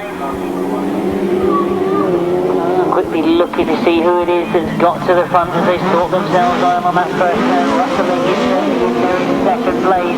And as they come down past me for the first time, it is Rob Bradley that's got to the front. Dave Steer goes after Rustling, who's got himself in the second place. Dave Steer gets around Rustling and gets to second, but it is at the moment Rob Bradley and Ann Holmes that lead from Dave Steer and Rob Sharrocks in second. Craig Cheetham now trying to get in on the action as well. Rustling still there in third. Craig Cheetham trying to get around the outside of him from that fourth spot.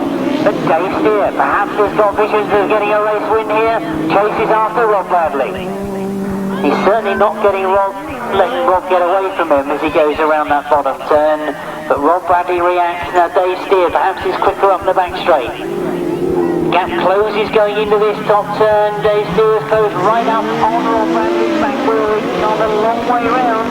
Oh, Rob Bradley reacts, which means he's gone wide as well, which means that Rustling has got it back in on the act.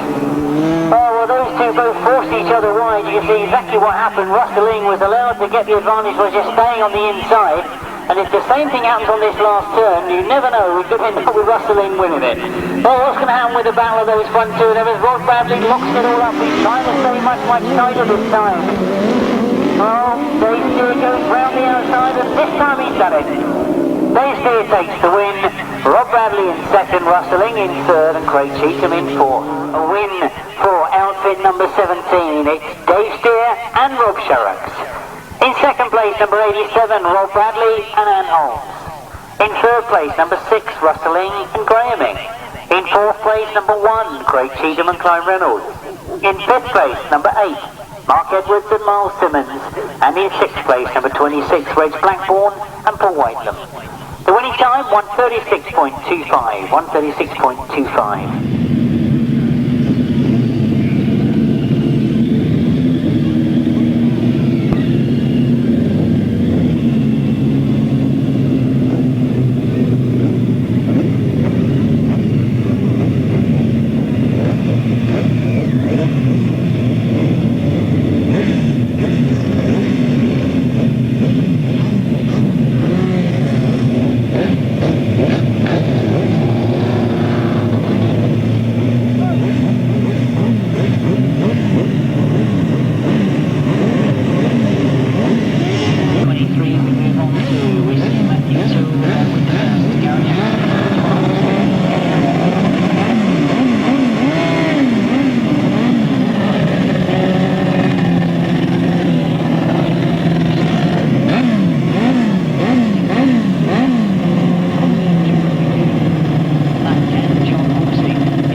Makes the best of the starts. Oh, now John Halsey's got some work to do, and Matthew Toole is going right the way around the outside of the ring. Tremendous first turn from Matthew Toole, and John Halsey has got back at Gary Jackson. John Halsey gets to the front on that first turn, but Gary Jackson is right there with him. Oh, those two together as they go into the pit turn, and John Halsey has got the advantage going up the back straight. Gary Jackson and Mick Day still there in second. Oh, we look to see Rob Winterburn in third place at the moment. He made a good start as well. I think it was Rob Winterburn on the inside of Gary Jackson that forced him wide. That allowed the space for John Halsey to come through. And this really is a terrific ride from John Halsey and Jason Glenie. What can Gary Jackson do about it? They're staying with them. They're certainly not letting them get away at all. And he closes right up going into this top turn. Oh, well, Winterburn can see what's going on in front of him. I'm sure he but at the moment it's John Halsey that leads going into the last turn. Jason Glenie has a quick look over his shoulder. There are all sorts of signals to the driver to let him know what's going on. But as Gary Jackson goes up the back straight, he chases after John Halsey. Will he be content with a second? Will this be a sensible ride just to get second into that semi-final? Will he have a go? He's locked it up tight in the middle of the event. It's going to be a challenge for the line, I'm sure, but John Halsey takes it. Gary Jackson gets second. Rob Winterburn gets third, and Colin Blackburn in fourth.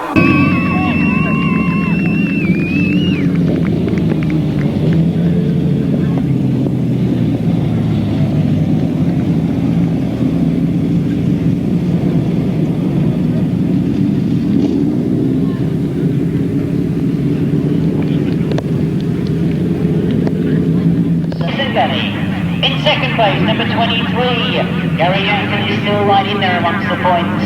And Mick Stace, of course, in third place, number 148, Rob Winterburn and Cole. In fourth place, number 25, Colin Blackburn and Graham Ashley. Indeed, and you'd expect it, wouldn't you? Of course, it was a win for outfit number 13, 3 rides and 3 wins for John Halsey and Jason Glenie. In second place, number 23, Gary Jackson is still right in there amongst the points. And Mick Stace, of course, in third place, number 148, Rob Winterburn and Carl Pugh. In fourth place, number 25, Colin Blackburn and Graham Ashby. In fifth place, number 15, That's Simon Wall, in fact it was Kenny Hamill and Simon Wall on that bike. Number 96 was in 6th place, that's Matthew Tyrrell and Jamie Bray. And the winning time, 1:32.35. 1:32.35. They've had 2 rides and 2 wins. They go in race 24. Also, on good points at the moment, is number 12, Tim Bennett and Steve Hargreaves. They've had 12 points of the 2 rides and win in the 2nd place. Lee Ray had a terrific ride in his 2nd ride. He had a win, which has put his points total on 10 points. Top on points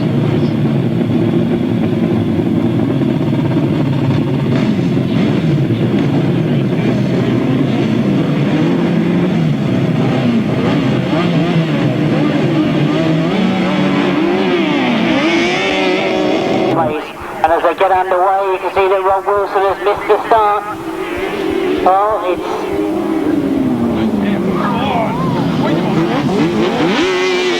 sideways on that start line. It is all starting to get sorted out as they come round off that first turn. It is Tim Bennett who's got to the front. It was Sean Conway Baker that made the best of the start. And as Sean lost that lead to Tim Bennett on the first bend, Rob Wilson has now got to work hard to go after Tim Bennett. He's got around Sean Conway Baker and got himself in the 2nd, but as we can see at the top of the field, it is Tim Bennett and Steve Hargreaves. They come off that top turn and down towards us for the 2nd time. Rob Wilson has now got the bit between his teeth, so he goes after Tim Bennett. Sean Conway Baker's still there in 3rd. Lee Ray is in 4th at the moment. So will Lee Ray be having a go for that 3rd place? Oh, the gap is very big between 1st and 2nd. As fast as Rob Wilson's been going, it does look as if he's terrific form this afternoon. Oh, down past us he goes into the last lap. And Rob Wilson, I think, is going to be content to hang on to 2nd, because he's got a big gap between him and 3rd. He knows that there's a semi-final to go. And as we see them go into that top turn, this is a terrific ride from Tim Bennett. Comes towards the checkered flag. It's going to be his 2nd victory this afternoon. A great ride from Tim Bennett and Steve Hargreaves. Rob Wilson and Tony Miles finishes 2nd.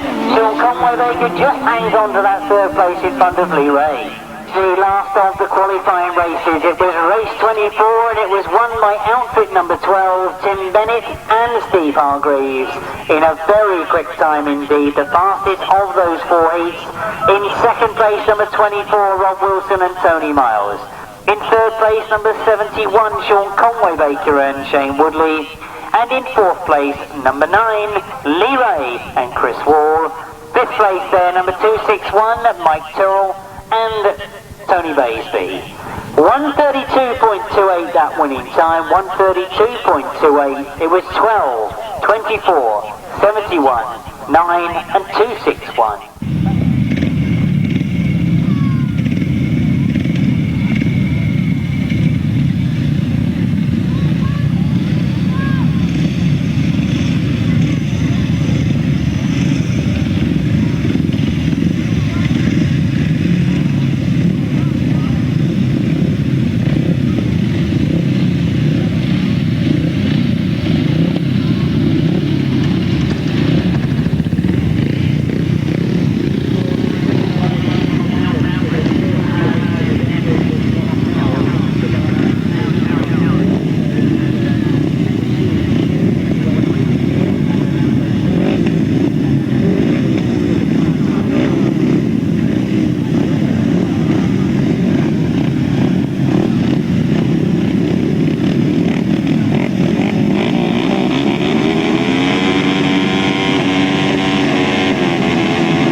Underway, who's made the best of the start was Simon Cross is on the inside, Simon Wigg is in the middle and Paul Hurry's on the outside. It's those 3 that go into that first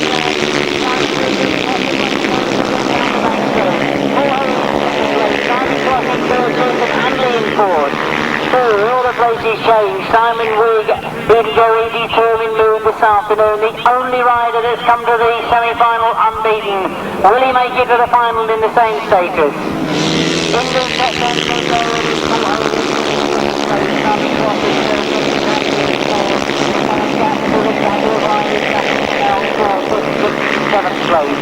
But it's Simon Wigg that comes off that pit turn up towards us once again, leading from Paul Hurry, who's gone very wide, and Simon Cross has now got closer to him.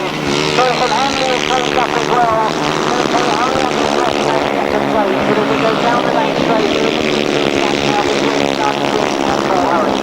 Simon Wigg really knows what to do. He's in fantastic form this afternoon as he goes into the last lap.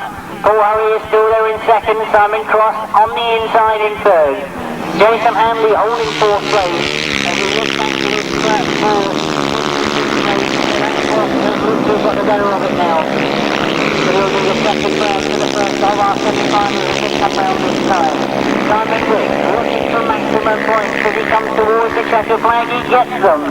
Another 10 points for Simon Wigg, he'll be in the final. Paul Hurry finishes in second, Simon Cross in third and Jason Hanley in fourth.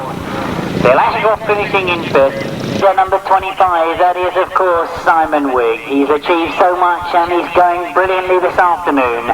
In second place, number 86 is Paul Hurry. In third place, number 14, Simon Cross. In fourth place, number 95, Jason Hanley. In fifth place, number 83, Bill Ashcroft. In sixth place, number 4, Peter Lloyd. In seventh place, number 71, Tony Dart. In eighth place, number 711, Darren Pugh. And the winning time, 1:33.31. 1:33.31, that winning time. So maximum points to rider number 25, that's Simon Wigg.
Have worked out exactly what's needed from these riders as they get underway, and we've lost one rider.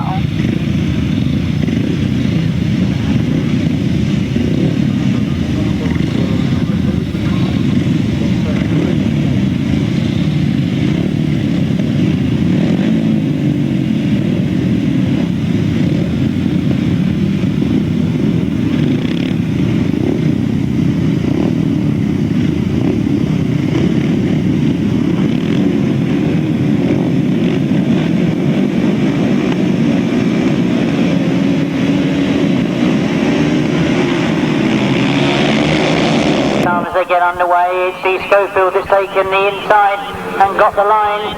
Mickey Crone, he's in there as well.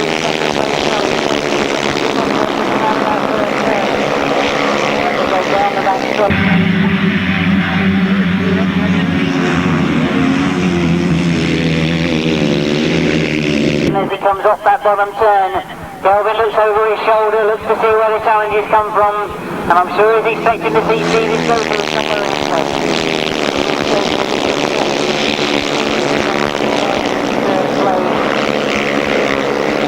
Shuffles down that back straight. You can see the gaggle of riders sorting themselves out. Trevor Hank's back in fifth place at the moment. He's in with a chance of getting in the final. But number 10, Tony Atkins, wants to try and do something about it at the moment. He's in fourth place.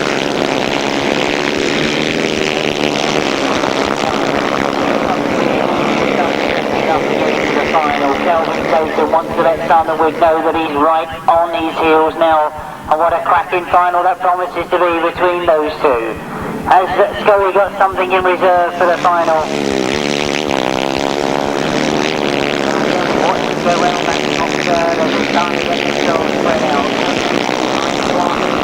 That third place. Point situation in the world is good if he could just get that third, and we see the checkered flag coming this time as Calvin Tatum takes another win. Steve Schofield gets second, Mick Gordon in third place, and Tony Atkin in fourth, Trevor Banks in fifth. The second semi-final is race 26 in your programme. You can then get on and add all the points up and see who it is that's made it to the final. A win for rider number 1, that's Calvin Tatum. In second place, number 3, that's Steve Schofield. In third place, number 47, that's Mickey Gordon. In fourth place, number 10, Tony Atkin. In fifth place, number 12, Trevor Banks. In sixth place, number 50, Andy Sell. In seventh place, number 8, Wayne Barrett.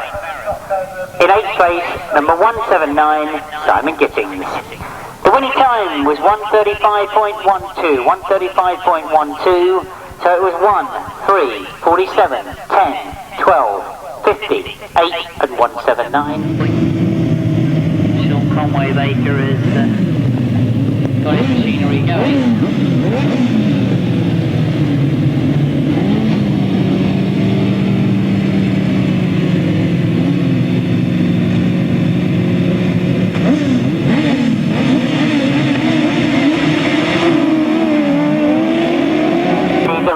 Underway, looking to see who's made the best of the starts. It's John Halsey that's got to the front as they go into that first turn, and at the moment we're trying to work out why there's no Rob Wilson out there. We do believe that Rob Wilson may well have pulled out of this one, but we'll check them as they come past us, because I can certainly see no Rob Wilson out there at the moment. He should have been out in this semi-final. We had no words in the pits to find out what's happened, so I'll try and update you on that if we can get any information. But at the moment, let's stay with the semi-final we've got on the circuit, because John Halsey is top of the point scoring and he's leading at the moment as he goes round that top end.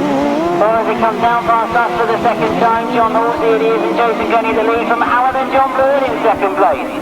John Hiscock and Jason Gill are in third place at the moment. Interesting that this is the first time that Jason has actually raced on a race circuit. And as he goes up that back straight, you can see he's being under pressure from Dave Steer. Great ride this from John Halsey and Jason Glenie as they lead coming off that top turn and go into the last lap. Alan and John Blewett still there in second place. John Hiscock and Jason Gill in third. Dave Steer in fourth. Sean Conway Baker got the machine going, is in fifth place, and that's Rob Bradley that's come out in sixth place. So I can only assume that there was problems in the pit box for Rob Wilson. We'll see if we can find out for you what has happened, but at the moment as we see the checkered flag going, it is John Halsey and Jason Glenie that take the win they wanted. Alan and John Brewer get a great ride in second, and what a finish for third place. Well, as I turned my head and saw them coming towards the line, I couldn't decide which one from where I'm standing did actually get his tyre over the line first. Well, of course, I can only re-emphasise what I said a moment ago. If I can find out for you what's happened to Rob Wilson, we are in contact with the pits and somebody I'm sure will be trying to find out. But at the moment it means that we've got a result for the semi-finalers being a win for number 13, John Halsey and Jason Glenie. They take the maximum 7 points. In second place, number 3, Alan and John Blewett, so they'll take 5 points for that second. In third place, number 184, that's John Hiscock and Jason Gill. In fourth place, number 17, Dave Steer and Rob Sharrock. In fifth place, number 71, that's Sean Conway Baker and Shane Woodley. And in sixth place, as they went over the line, number 87, Rob Bradley and Ann Holmes. The winning time was 132.22, 132.22. That's the first semi-final.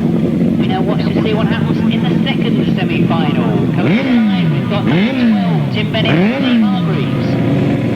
Number 23, Gary Jackson and Mick Stace. Number 6, Russelling and Graham. Number 9, Lee Ray and Chris. Number 148, Rob Winterburn and Carl Hughes. Number 1, Craig Cheatham and Clive Raymond. Already they've got the outdoors line.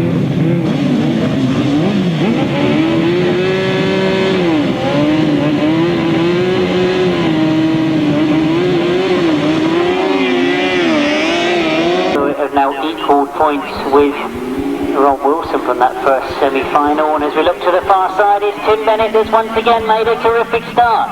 So Tim Bennett is as they go into that first turn. He's sitting on 19 points coming into this semi, and Lee Ray's had another good start. Lee Ray it is up in second place, Gary Jackson in third at the moment, desperately trying to get on terms with Lee Ray, as Lee Ray closes on Tim Bennett going up that back straight. Gary Jackson is still there in third place, but Tim Bennett and Steve Hargraves set the pace at the moment.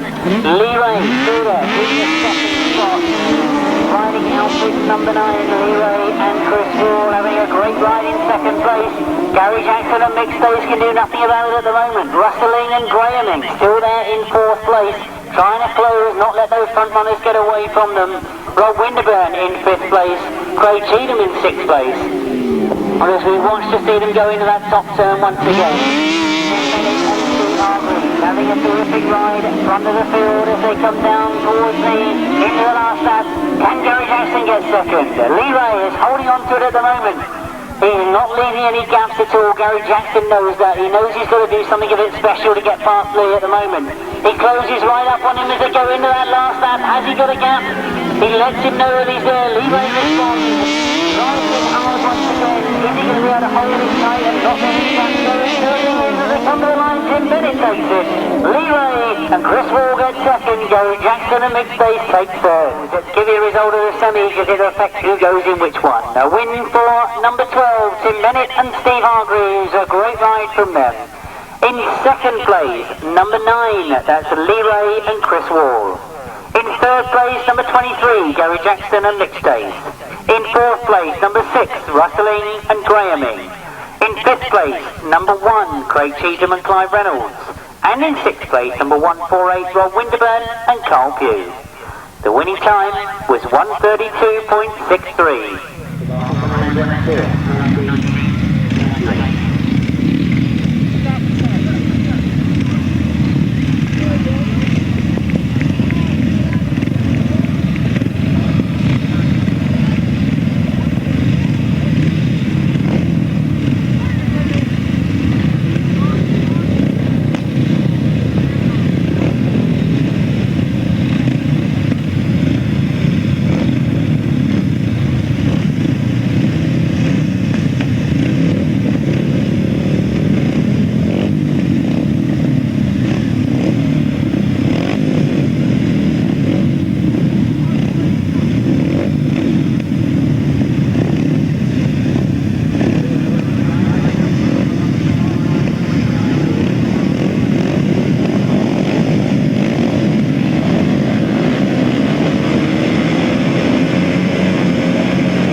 Promises to be a great scrap between them as we get the race started. It's Tony Dart that's made the best of the starts. He goes into that first turn with Phil Ashcroft on the inside of him. He goes around the outside of him. He's got the lead as they go down the back straight.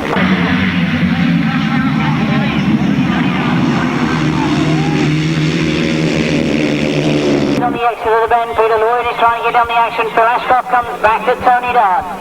So Phil Ashcroft back with the lead, but Tony Dart having a go with it again. Peter Lloyd is trying to get on the action. I'm looking for Tony Atkin. I can see him now coming through in fourth place. Or not, as the case may be. Well, again, Phil Ashcroft holds it very, very tight. Tony Dart goes wide, and Tony Dart's allowed Peter Lloyd to come through on the inside of him. So Peter Lloyd is up in second place. And Lloyd is back to Phil Ashcroft.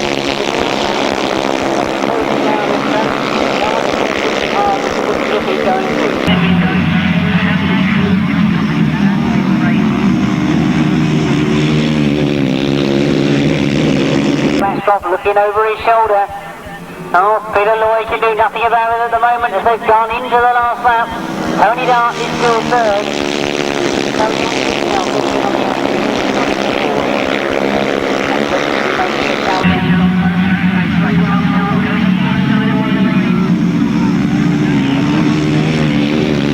Peter Lloyd puts it down in the bottom turn. That means Phil Ashcroft comes across the line. Tony Atkins gets third, but Tony Dart's in there in second place. Terrific ride from Tony Dart. Very, very unfortunate for Peter Lloyd. It all got very, very close in that last turn. Okay, final on winning the B. Terrific ride, and what about this youngster Tony Dart? He's just moved up from schoolboys, and what a terrific career it looks like he's going to have in front of him. Bank of race 29. It was, of course, a win for rider number 83, Bill Ashcroft. In second place, number 71, and of course is Tony Dart. In third place, number 10, Tony Atkins. In fourth place, number 8, Wayne Barrett. In fifth place, number 179, Simon Gittings. And in sixth place, number 711, that's Darren Pugh. The winning time, 139.03. 139.03.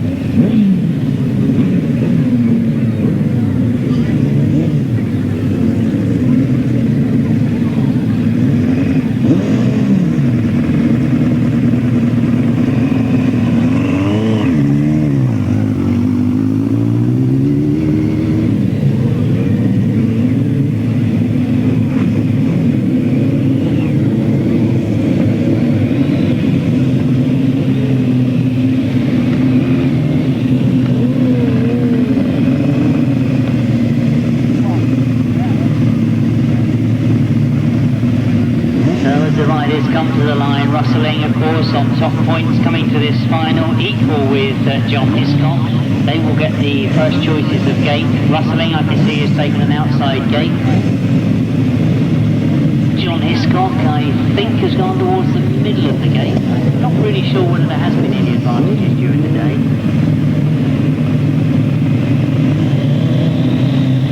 Dave Steer coming into that position between John Hiscock and Rustling. Sean Conway Baker is right on the inside. Now we've seen him actually have some good starts from there this afternoon, so that might be an interesting one to watch. Got Winterburn pushing the bike to the line. Craig Cheatham, the last who had to come into line.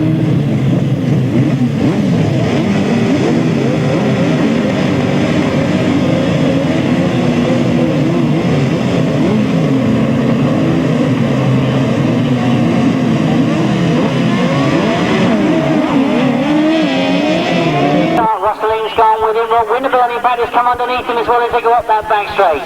So it is Rob Winterburn that gets to the front as they go into that first turn. Rustling gets into second place. Dave Steer leads the charge from third with John Hiscock going around the outside of him as they get into that first turn. But Rob Winterburn it is, the lead coming down past me. Rustling in second. Dave Steer has got himself back in third place. Sean Conway Baker is trying to get through that gap on the inside that John Hiscock is going wide round Dave Steer. But as they go up the back straight, a battle for second, I'm sure, as Dave Steer challenges on the outside of Rustling. While that battle's going on, Rob Winterburn and Carl Fury will be getting away, and they'll be happy with that. Well, it's getting very, very close for second. Rustling still there in second at the moment, but Dave Steer's having a go. And watch to see what happens. As Dave Steer's gone wide, John Hiscock has gone for the inside, because if he leaves any gaps, he can dive through the inside of it. But this time Dave Steer has got round the outside of Rustling and now pulls away from him going up that back straight. Can he close on Rob Winterburn and Carl Fury? John Hiscock again looks to go wide, cuts back inside again and goes after Rustling. Rustling's hit problems. Rustling pulls out as he comes down by us. Going into the last lap, it means that John Hiscock moves up into third place. And we look across the far side as the gaps have now started to open up. Rob Winterburn and Carl Pugh have made this one theirs as they come around that top bend. From the start, they knew they had a terrific start. They hung on to it while all the battle has gone on behind them.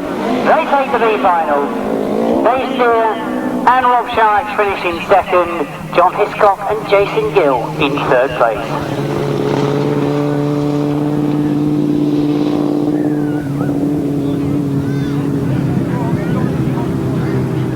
Final for the sidecars. A win for number 148, Rob Winterburn and Carl Pugh. They had a terrific start. They made the race theirs.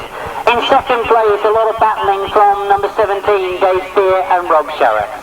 In third place, number 184, John Hiscock with new passenger Jason Gill. Good ride for him today. And in fourth place, number 71, Sean Conway Baker and Shane Woodley. In fifth place, number 1 was Craig Cheatham and Ty Reynolds. And in sixth place, number 6, Rustling and Graham Inning. The winning time, 1:35.37. The competition between three riders that rode in Germany last night. A long, long journey back to here in Abingdon for today's meeting. The lineup we've got coming to the line includes those three: Simon Wigg, Kelvin Tatum and Steve Schofield. For his very first outing on grass this year, Paul Hurry. The man has given up speedway and concentrated on grass track and long track is Simon Cross. He comes to the line. He won the Battle of Britain last weekend. From Holland, they're joined by Nicky Garon, who obviously enjoyed his meetings over here last year, has come back to ride in the Bonanza. Jason Handley comes to the line, a terrific campaigner who's had some excellent rides this afternoon. And number 12, making up the lineup, Trevor Banks, the very experienced Trevor Banks, who's been riding grass track for a long, long time. And I know he won't be embarrassed to hear me say that. He has got all the experience. Can he say with these young flyers? Will it be a three-way, four-way, five-way battle? We watch to see. Simon Wigg had first choice of gate. He's gone to the inside.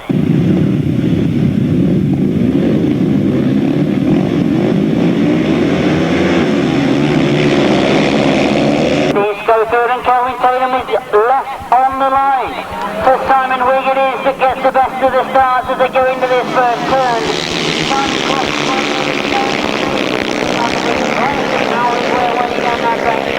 And tragedy for Kelvin Tatum, he's still on that start line. Pushes his machinery away, but as we see Simon Cross not wanting to let Simon Wigg get away. Wiggy looks over his shoulder. I'm sure he's thinking that those red leathers are Kelvin Tatum's, but they're Simon Cross's. Simon Cross tries to take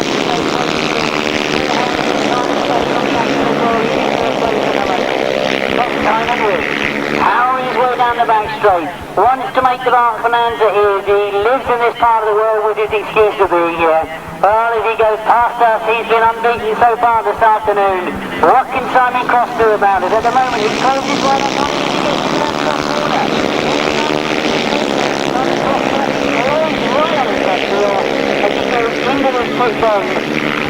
So we're seeing the last lap flag as they come past me this time, but it's Simon Wigg all the way at the moment.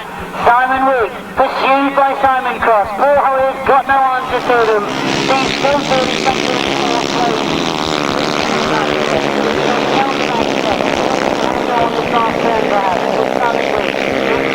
very commanding form. We know his bikes are quick. We know he's a very skilled rider. As he comes up towards us, it is going to be Simon Wigg that takes it. Simon Wigg gets it. Simon Cross in second, very, very close on the line for third. I'll wait for confirmation on that one, but it was between Paul Hurry and Steve Schofield. Nicky Garon was finishing there in sixth place. Oh, disaster once again for Kelvin Tatum. He walks back towards the pits. We saw him last weekend not make the final of the Battle of Britain. 4 rides he had down there, 2 of them resulted in engine failures. Again this afternoon he's got to the big final. He hasn't been out there competing. So, Simon Wigg won't mind at all. He's had a good ride in Germany last night. He's come here to the Berks Bonanza and he's made it his.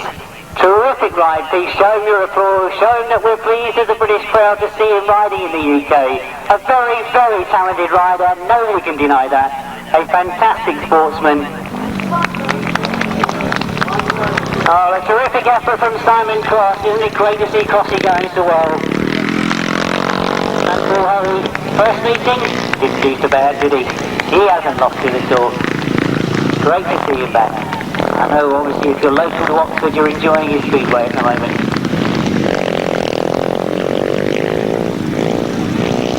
So, whilst the wheelies are being pulled as they go back towards the pits, let's give you the official result of race 31, the Berks Bonanza 1998 Solo Final. It was a win for rider number 25, Simon Wigg. In second, number 14, Simon Cross. In third, number 86, Paul Hurry. In fourth, number 3, Steve Schofield. In fifth, number 47, Nicky Garon. In sixth, number 12, is Trevor Banks. And in seventh place, number 95, is Jason Handley.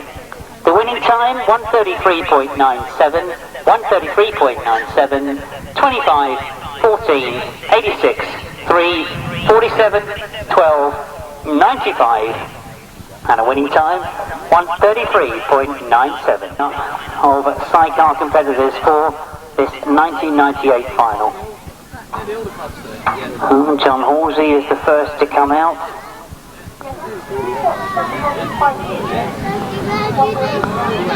Well, in fact, Rob Wilson has come out on a bike labelled up as 24.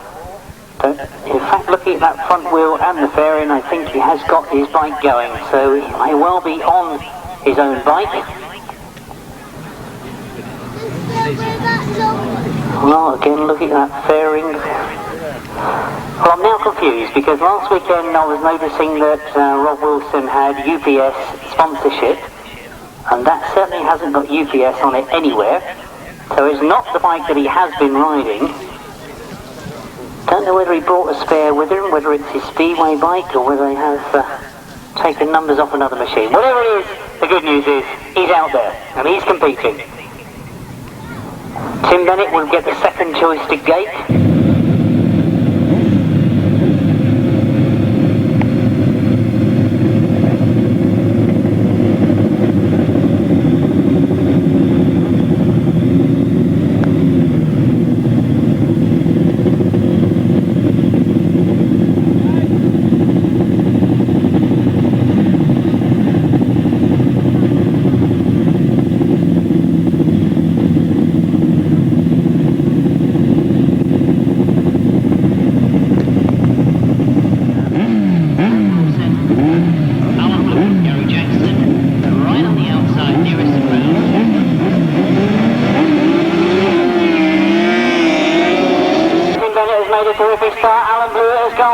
As they go down that back straight, it is Tim Bennett and Steve Hargraves at the front. Alan and John Blewett in second place at the moment. Gary Jackson is closing up. I'm looking to see that is going around the outside. Rob Wilson trying to come through. John Halsey, of course, is in there as well, and John Halsey comes through in the third. Rob Wilson in fourth at the moment. They've both got past Gary Jackson as they close up on Alan Blewett. John Halsey looking to take Alan Blewett going up that back straight. Turns the power on, drives for a hole on the inside. He gets the hole on the inside. Gets in front of Alan Blewett as he goes into that top turn. Rob Wilson's coming at him as well as he comes round past me. But at the moment it's Tim Bennett and Steve Hargraves that have got the lead. John Halsey and Jason Glenie now closing up on Tim Bennett. Will they be able to make a challenge? Alan and John Blewett coming under pressure from Rob Wilson for that third place. But at the moment it's all eyes on the front because Tim Bennett and Steve Hargraves are under pressure from John Halsey. Big problems for Gary Jackson. He pulls out and John Halsey's found the gap. John Halsey gets through on the inside and John Halsey gets to the front. Terrific riding from John Halsey as he gets himself to the front. Tim Bennett is there in second place. Rob Wilson battling for that third place. Tries to go around the outside of Alan Blewett and he's done it. He gets up in the third place. So as they go right up the back straight into the top turn. It's towards the checkered bag this time. What a tremendous race from John Halsey and Jason Glenie. They've done it. Tim Bennett and Steve Hargraves get second. Rob Wilson and Tony Miles get third. Alan and John Blewett get fourth. Ray gets fifth. A terrific ride for him. And problems pulling out Gary Jackson and Mick Stace. Well, they started the season in what can only be described as a fantastic way this year. John Halsey and Jason Glenie. They won the Battle of Britain last weekend. They've come here, Bank Holiday weekend, to Dalton Barracks, the 1998 Berks Bonanza, and they've taken victory. Not the easy way, they missed the start completely, they had to work their way through the field. They did it brilliantly, and what a fantastic ride from Tim Bennett. He finishes in second. Give them your applause as they come round. If you have to dash off, I wish you a very safe journey, and I hope we're going to see you at a grass track very soon. But for the rest of you, let me get the official result and I'll give it to you.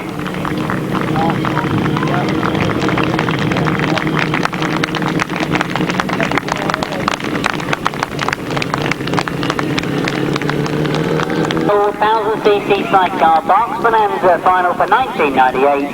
A win for outfit number 13, John Halsey and Jason Glenie. In second place, number 12, Tim Bennett and Steve Hargraves. In third place, number 24, Rob Wilson and Tony Miles. In fourth place, number 3, Alan and John Blewett. In fifth place, number 9, Lee Ray and Chris Wall. And no sixth finisher there. The winning time, 132.63. 132.63. 13, 12, 24, 3 and 9, 132.63. I hope that you have enjoyed a fantastic Berks Bonanza. This is organised chaos actually, because we've got more trophies than I thought we were ever going to get this afternoon. Every time I turn round I seem to get given something else to do. So if I could make sure that we've got all our winners up here for what we've seen this afternoon, the Berks Bonanza. I want Paul Hurry, Simon Cross and Simon Wigg, Rob Wilson, Tony Miles, Tim Bennett, Steve Hargreaves, John Halsey and Jason Glenie. And could I make an appeal that Gary Jackson, if you're down there in the pits, could you and Mick Stace also make your way up here? Who else do I want? Loads of other people? Loads of people on this list. Right, let's check on that one. That one's right, yeah, that's all here, right. And I'm hearing a little voice in the distance says we want Roger Misa. Not very often you hear a request like that, is it? Can't believe anybody would want him, huh? Anyway. How do you get yourself into trouble? I'm always looking for volunteers to do this job, you realise, don't you? Oh, I retired at 60, so that's the end of the... I can't see him anywhere. After insulting him, I thought he'd come rushing up here, but... Right, if you're about, Roger, we need you up here as well. Go, yes, look, he's strolling like it's some Sunday afternoon stroll. You're not finished yet, Roger, you've got to get over here. Right, now what I want to do is give some rather grand introduction to the Grasser Awards, because I hope that you all follow the Speedway Star and all the press to find out what's going on with Grasstrack. An organisation that was started, really I think if I go back through the years, started to take up the causes of riders, but we had all sorts of licensing issues and everything else. It was a Riders and Supporters Association that was started, and one award that is presented every single year, and there's not enough text on this page to speed his walking, is there? I thought I'd be able to rabbit the way through this and hope that he'll get here in time. He hasn't realised until talk slower. I can't talk slower. Well, give Gary Jackson a call then. Oh, I can see Gary's on his way over to the pits as well. Come on, Loser. Quick chorus of why are we Has he gone deaf as well? He's having to wait for Dicky's down. Can somebody go and tap him on the shoulder and tell him we need him over here, though? Dicky! He's what? Yeah, you! Bloody great penny's just dropped. Come on, Roger! Come on, Roger!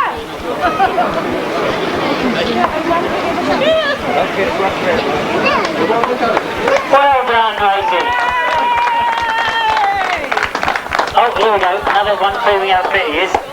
Roger, the reason we want you over here is that the first thing we always do at the Berks Bonanza now is present the Grasser Awards.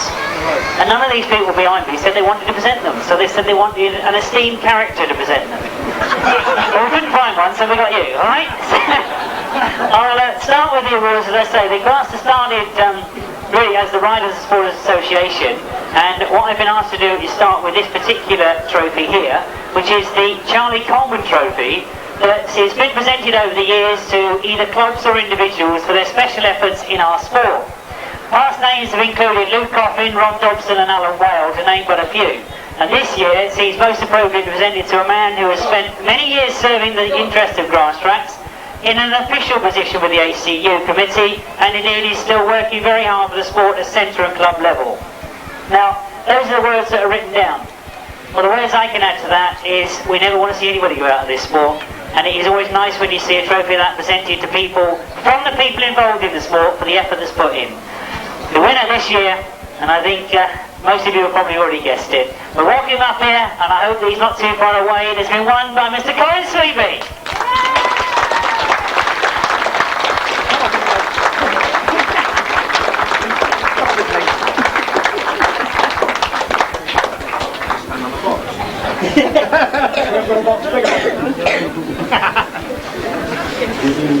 Take it from just there, Colin, we'll be the same one. Let's have a picture then. Roger was looking for a box, but he's decided to keep him on the stepler. Yeah, do it again. Right, thank you very much. Well, a very well-deserved award, and well done, Colin. Indeed, you won't like some of the names you'll see a bit earlier on, but I didn't give that one out. Right, the 1997 Grass Grasser Awards, and we're talking Rider of the Year. We start with category 1, which was your youth. I'm honestly not sure whether we have got any of the youth winners here, but let's give them their place of honour, because the most improved youth rider voted for by the Grasser members was Leon Camia.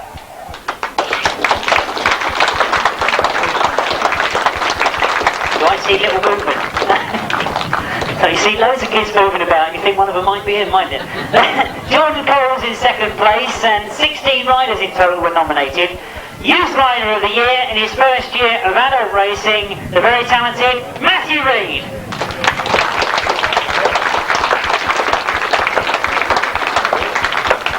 I apologise that obviously Matthew's here.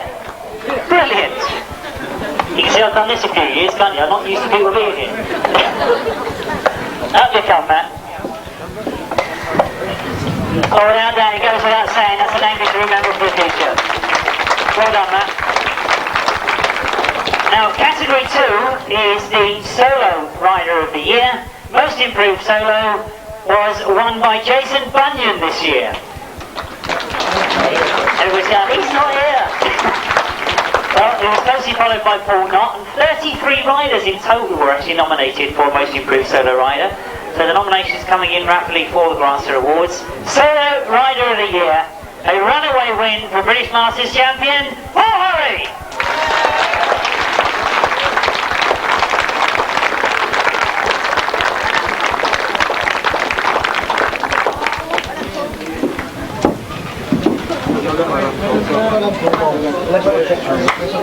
Alice want to get a picture, and while they're getting the pictures taken, I can tell you for all the statisticians amongst you, it was a very close thing between him and second place Steve Schofield. 23 riders in total were nominated for Rider of the Year. Right, category 3 is sidecars. The most improved sidecar, no, it wasn't Roger Meester, it was this. This is the closest of all, it says here. 3 crews were neck and neck. The eventual winners being Tim Bennett and Steve Hargreaves.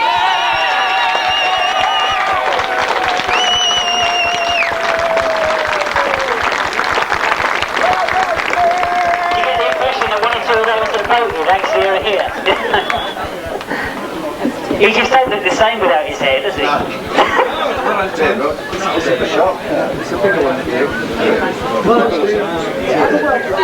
again, to complete the presentation while they're getting all the photographs taken, in second place for Cornish crew, Richard Thomas and Kevin Woodley, with Mark Edwards and Will Jones in third.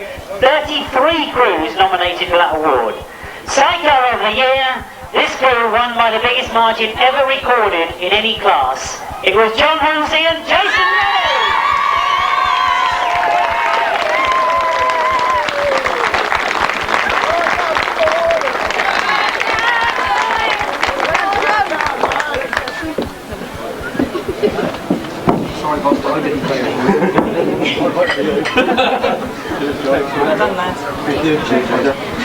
And again, to put that one into context, in second to John Halsey, voted by the Grasstrack riders and supporters, was Rob Wilson and Tony Miles in second, Gary Jackson and Mick Stace in third.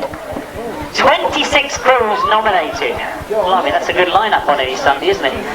Right, we've now got 2 other awards that we need to present, which I've been rabbiting all afternoon. There's a gentleman that's retired from this job, but Tony, I'm going to drop you right in it now, because you can explain really what this is all about. Well, thank you, Jim. I didn't actually expect to be using a microphone today after something like 12 years of being involved with the Grasstrack here in a PA capacity, dare we say. First of all, then, let's get on with what these 2 trophies are about. We have 2 trophies which are the best performance for a solo and a sidecar crew over a series of national Grasstracks last year. And the splendid solo trophy is presented in the name of our good friend Jim Randall here. Mr. Jim Randall has been involved in Southern Centre and National Grasstrack for many, many years, and it's a great pleasure for us to have him with us here today to present the award. And the winner is Paul Hurry. Now, this is the best performance over the National Grasstracks last year. Paul, as you know, had a tremendous year.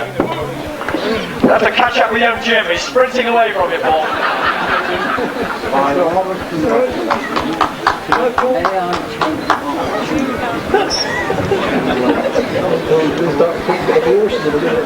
Well, as you can see, Jim always likes to have a few words with a successful competitor when he's presenting these trophies.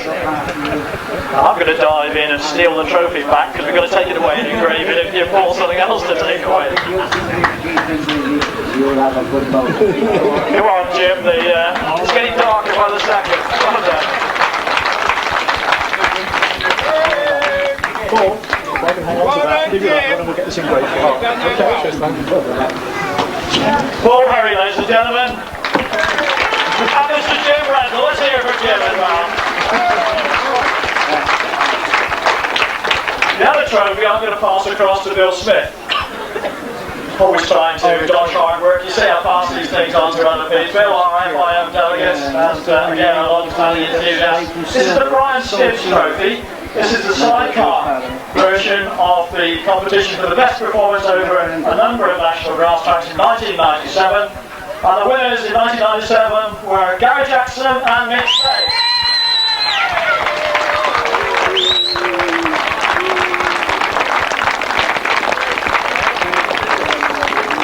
And this is quite a remarkable trophy. The Brian Stibbs Trophy was produced by Brian Stibbs' father. And again, here you go, Gary. I think it's a bit prehistory by. Anyway, congratulations. Thank you. Well done. Congratulations. A beautiful trophy. Yes, they have. We're just going to the... Come on, Nick, let's have a smile. All right. Fellas, can we have the trophy back? We've got to get it engraved. Just in exchange, poor exchange, I have to admit. One of those. Billy Joe! And one of those. I will get that engraved for you. Super. Congratulations. Thank you. There we go, ladies and gentlemen. Jackson and Nick Stay. And now I'm going to hand the microphone back to Jim to do the hard work. Well, thanks, Tony, and of course, really what we get on to now is the reason why we're here today. Of course, it was the 1998 Berks Bonanza. I'm always looking for volunteers now. Is this man coming up because I don't know whose trophies are what? Oh, here he comes. Pat will get it organised. Look, you're staying up here to present the awards, I understand. So well done, sir. Indeed, I think I'll quickly ask you. Fantastic day's racing. Yeah, can I first of all say that all of us, including myself, arrived here this morning and saw what we've become accustomed to. I mean, I've been coming to the Berks Bonanza 20 years or more, first of all as a mechanic, but now as the ECU steward. We saw, as usual, an excellently prepared track. We've seen an excellent day's racing. And to say to all the people in the North Berks Club how much we appreciate the effort. I've done it in the past, I know what it means. We can see now there's a tractor going round, we're enjoying ourselves, they're working.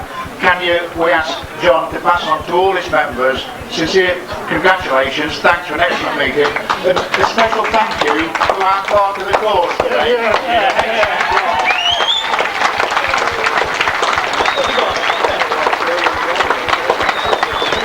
I'm glad you done that, Bill. It means I don't have to. As if I ever would. Anyway, right, we'll move on to the 1998 awards because it was hard racing this afternoon, as I'm sure you don't need me to remind you. Whoever was going to do the winning this afternoon was not going to do it easily. We knew the competition was tight, we knew it was hard. By no mean achievement, getting into third place was hard enough, and we start with the solos. We call up in third place, of course, the very likeable Halsey!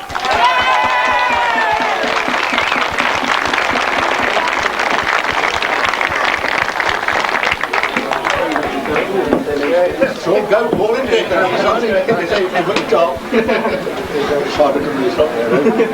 want Curtis first and that? I don't know who wants this spread on. I think perhaps... Right, now what I do need to do... Oh, don't forget the envelope. That's the most important thing of all.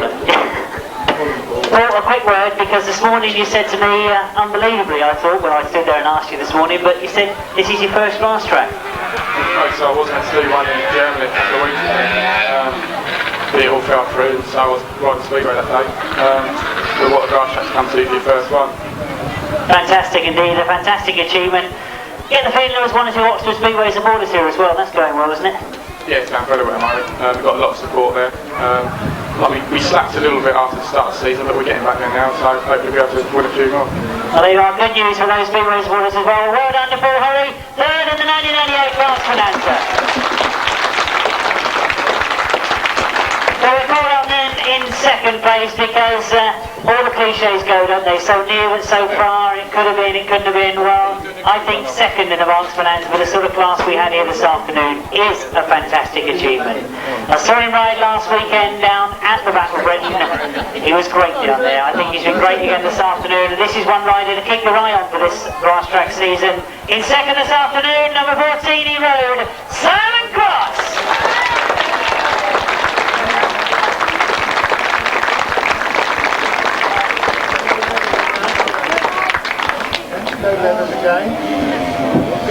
Simon, did you get your private point? Did you do it? Take notice. Congratulations anyway, marvellous ride. Fantastic ride, Simon. I've got to have a quick word because last weekend and now this weekend is great, isn't it? It's gone very well. Yeah, I mean, what better stuff to be up for the season. But, yeah, once again, looking after my engines and things have gone very well with them. You enjoyed the circuit out there this afternoon? Yeah, it was very good. Yeah, the corners were in proportion with the straights, and as we say, it was a very good racetrack. Indeed, a good racetrack, and I've got to say that we're going to see more of you on the Grasstrack this year, aren't we? Yeah, I mean, I'm totally committed to the Grasstrack and long track now. I'm boosted up with the Speedway, sold on my equipment, and I'm thoroughly enjoying this. Well, there's a few here this afternoon that don't mind that when they see you performing like you were this afternoon. A fantastic achievement, finishing in second place, Simon Cross.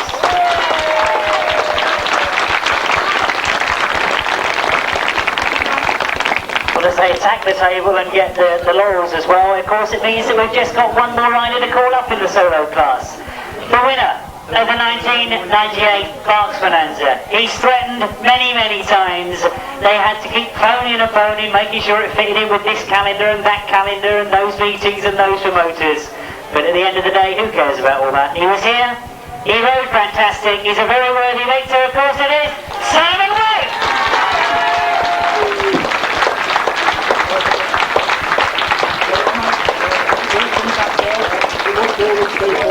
Marvellous performance. As we become used to. Well done, quite a few more things.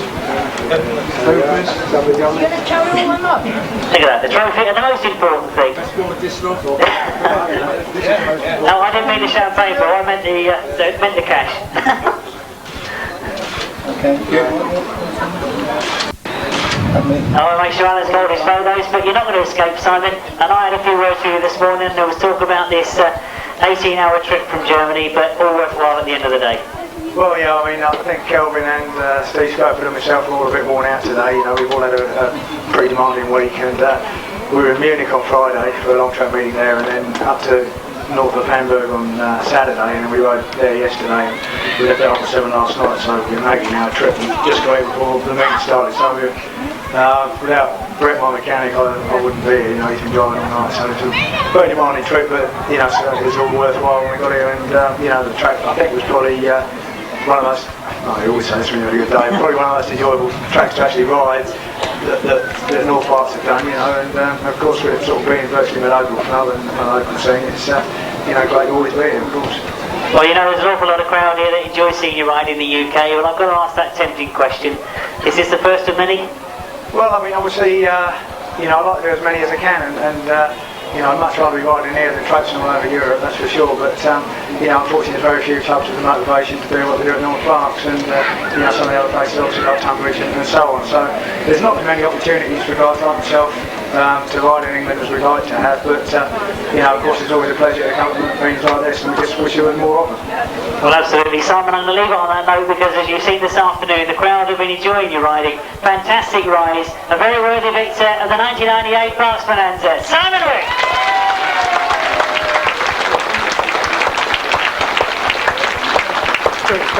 They disappear down there for all the chats through the house. We'll of course move on to the sidecar class because I continually talk about how hard it was to win the solo class and what a tremendous lineup that was. But isn't this sidecar world getting fascinating?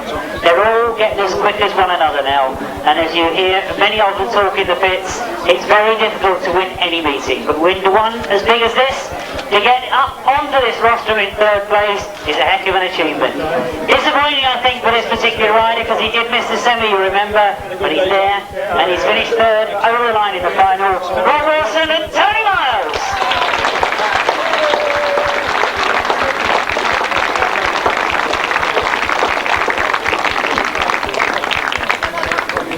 Well done. Cheers. Well,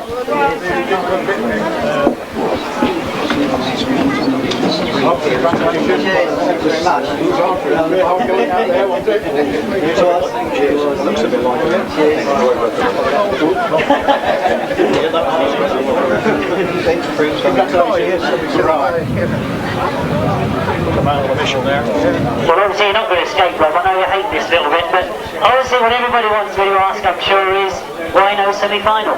As we come out the pit gate, the bike developed a rattle. I thought it was the gearbox, but the big mate said no, it's got a rattle. So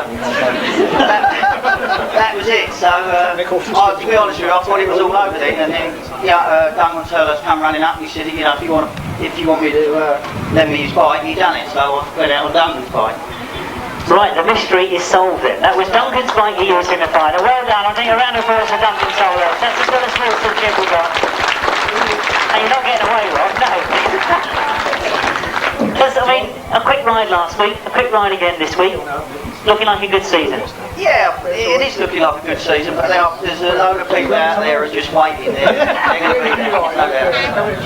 And you know what I've got to do is try and get a word out of him, haven't I, really? Because Milo, now, if I start talking about golf, I'm sure I'm going to get a lot of stories, but we'll forget the golf yesterday. The racing here today, fantastic. Yeah, it's good racing today. They've got on a good track. I'd just like to say thank you for letting us apply. Otherwise we would never have been there, we would never have been up here. No, you wouldn't indeed. And finishing in third this year, the 1988 Berks Bonanzas, Rob Wilson and Tony Miles.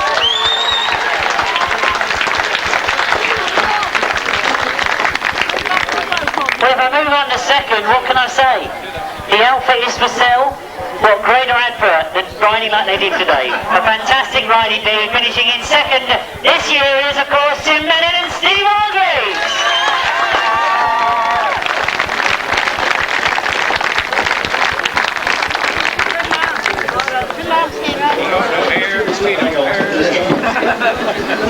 Congratulations. Thanks a lot. Cheers. Excellent time. Cheers. Yours is the whatever. Cheers. Oh, you can yeah, it's very no expense here. Yeah, okay. In the middle of it. That's it, we'll get them organised. That's it, no, you're not going to get away, Tim, because I want a quick word done, obviously. I mean, Jason said to me when I run round there in the interval that you want to sell the bike.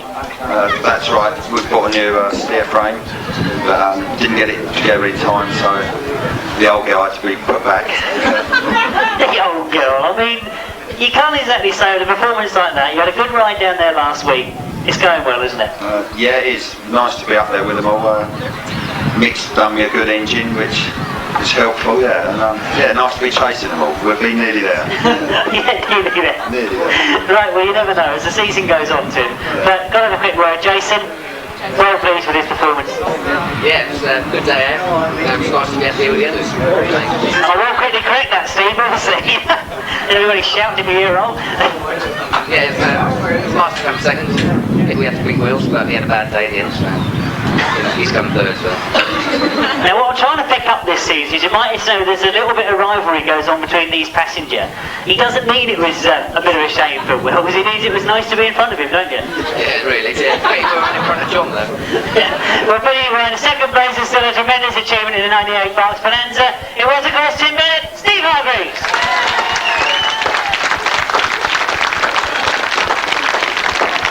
Well, as they start to wreck the table again, we had a lot of trophies here to start with. We're down to just 2. It means, of course, that we've just got the winners to come up. And how can I honestly say, just the winners. This is probably the biggest meeting we start the season with. This is the one that attracts the crowds. It certainly attracts the entries. It's one that stands up in its own right as being a fantastic one to win. We know we're travelling back here on the 19th of July for that big, big world round. But for today, it was the Berks Bonanza. It was going to be tough. It was going to be hard. It was going to be quick. The winners for 1998 were, of course, John Halsey and Jason Gale.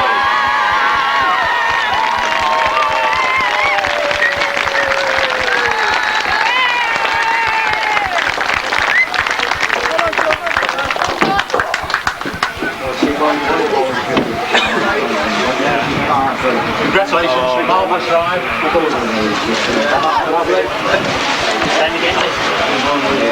Congratulations. Cheers. Well deserved. You've got loads of stuff you've got. I'll give you that one. Don't worry about it sometimes when they treat you. Come round here, Victor. Thank you.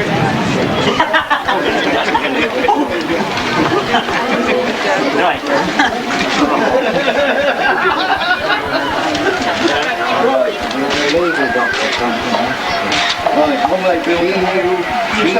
Yeah, I will.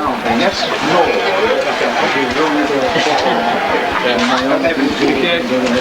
Well, what can I say, John? I spoke to you last weekend, you won the Battle of Britain. I said then a fantastic start to the season, but it all came right again today, didn't it? Yeah, well, to be honest, we had the sort of 4 good heats, and then the 7 we got to start, and then in the final we stood it up on the line, and we were 4th going into the first bend, and I thought, I looked in front, and Timmy was gone, So a lot of hard work to do, really, and the bike's flying, and Roger's done the engine over the winter, and it's absolutely, it's a dream, and it's going really good, and today was hard. I mean, everyone was here today, and so it was good for the club, and I think we had a few people in the gates today, so let's hope it keeps going all year. Well, absolutely. It's the start of the 1988 season. What better to get the silverware at home now? And obviously, you're pleased with the equipment. We know that you've worked on the engine and everything, but it really did look as if you were totally in control this afternoon. Yeah, mixed steer. There's quite a few of us on steers now, but initially it was like Robert Wilson, myself, and Dave. And these bikes are just so easy to ride, it makes my job so easy, and they look smooth, they feel smooth, and yeah, thanks to mixed steer, really. No, that's brilliant indeed. I don't know about easy to ride though, I don't think I'll ever comprehend that one. Jace, terrific day. Yeah, totally enjoyed it. I mean, to win the 4 heats, I thought, yeah, we have a good go for the final. And then what happened, we stood it up, and I thought, oh, here we go, he's going to make hard work of it. So I thought, can we do it or can't we? And I was just gunning for it. Come on, John. I mean, like John said, it's a dream for me to win 2 nationals on the trotties. It is, I mean, superb. I just feel top form, really. Love it. Absolutely brilliant. I'm sure you can see the excitement in that crew. The winners of the 1998 Berks Bonanza, it is, of course,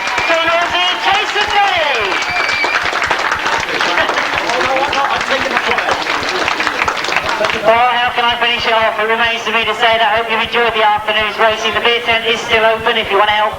Back up the rest of the circuit, please do. I hope we'll see you at a Grasstrack very, very soon. Ladies and gentlemen, have a safe journey home.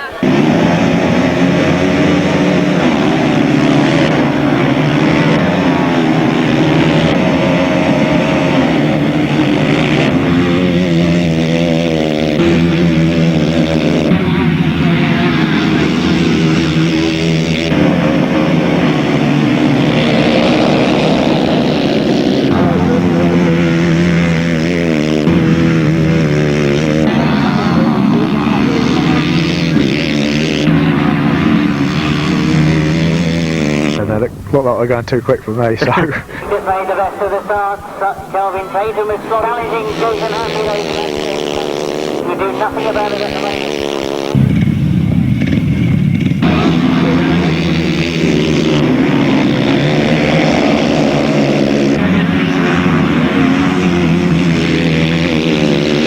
The stars as they go into this first turn. Towards us, it is going to be Simon Wigg that takes it. Simon Wigg gets it.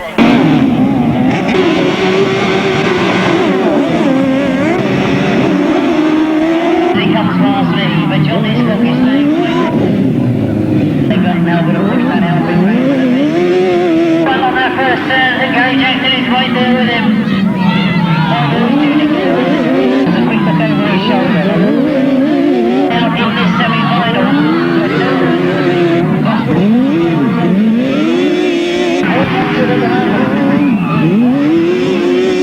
To go into that first turn, and at the moment circuit, because John Halsey is top of the point scoring, and he's Alan and John Blewett in second place at the moment. Gary Jackson is and he gets the hole on the inside. John Halsey and Jason Glenie, they've done it. Tim and Steve Harvey gets second. Right, a very worthy victor of the 1998 Berks Bonanza, Simon Wigg.